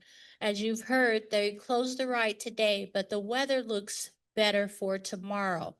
The unfortunate part of this situation is that we have to do the waivers over legalities related to the date that you signed the contract or signed the waiver. So I'll have new waivers for you in the morning, and you'll have an opportunity to get those filled out. We're still going to go with the same plan. I'm going to get all the waivers over there, get your wristbands, and then we'll be ready to go. So just look forward to seeing those waivers at the front table on tomorrow. Then with regard to the team picture, this has been a tradition for several years now. I just want to say thank you to Lana Moser. She's the Utah Trauma Registry Director. Do you all remember her? Say hi, Lana. So Lana graciously agreed to come up today and help us with some photos. And so what we're going to do is we're going to go out the door, down the stairs, near the Timbers patio where we've all been partying for the last 2 days. We're going to form a semicircle before it rains, and then Lana's going to take a great picture for us. Then after the group photo, she'll be available to take team photos. So if you came with Zoe or Image I think you brought like 10 people and you might want a group photo, we'll have that opportunity to do that. Then the last thing I'll mention is that we have surveys each day for this conference. I need you to fill out the surveys. The only way we can make the meeting better and improve upon this meeting and really hear your concerns and your comments is you got to add them to the evaluation. And then if you have topics that we didn't cover, add those things to the agenda, or sorry, to the survey, so that when we review those, we'll be ready to roll for 2026 and have a great meeting with a great agenda and really address the things that you say are important to you. So thank you so much again for your time. And I believe we're ready to adjourn unless there are any questions.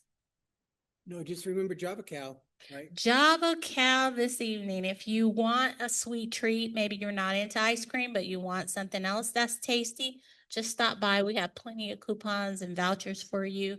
And if not, then just explore Main Street and have a great evening. Thank you so much. Thank you, everyone. Yeah, so if we could head out towards the big concrete area on floor 2.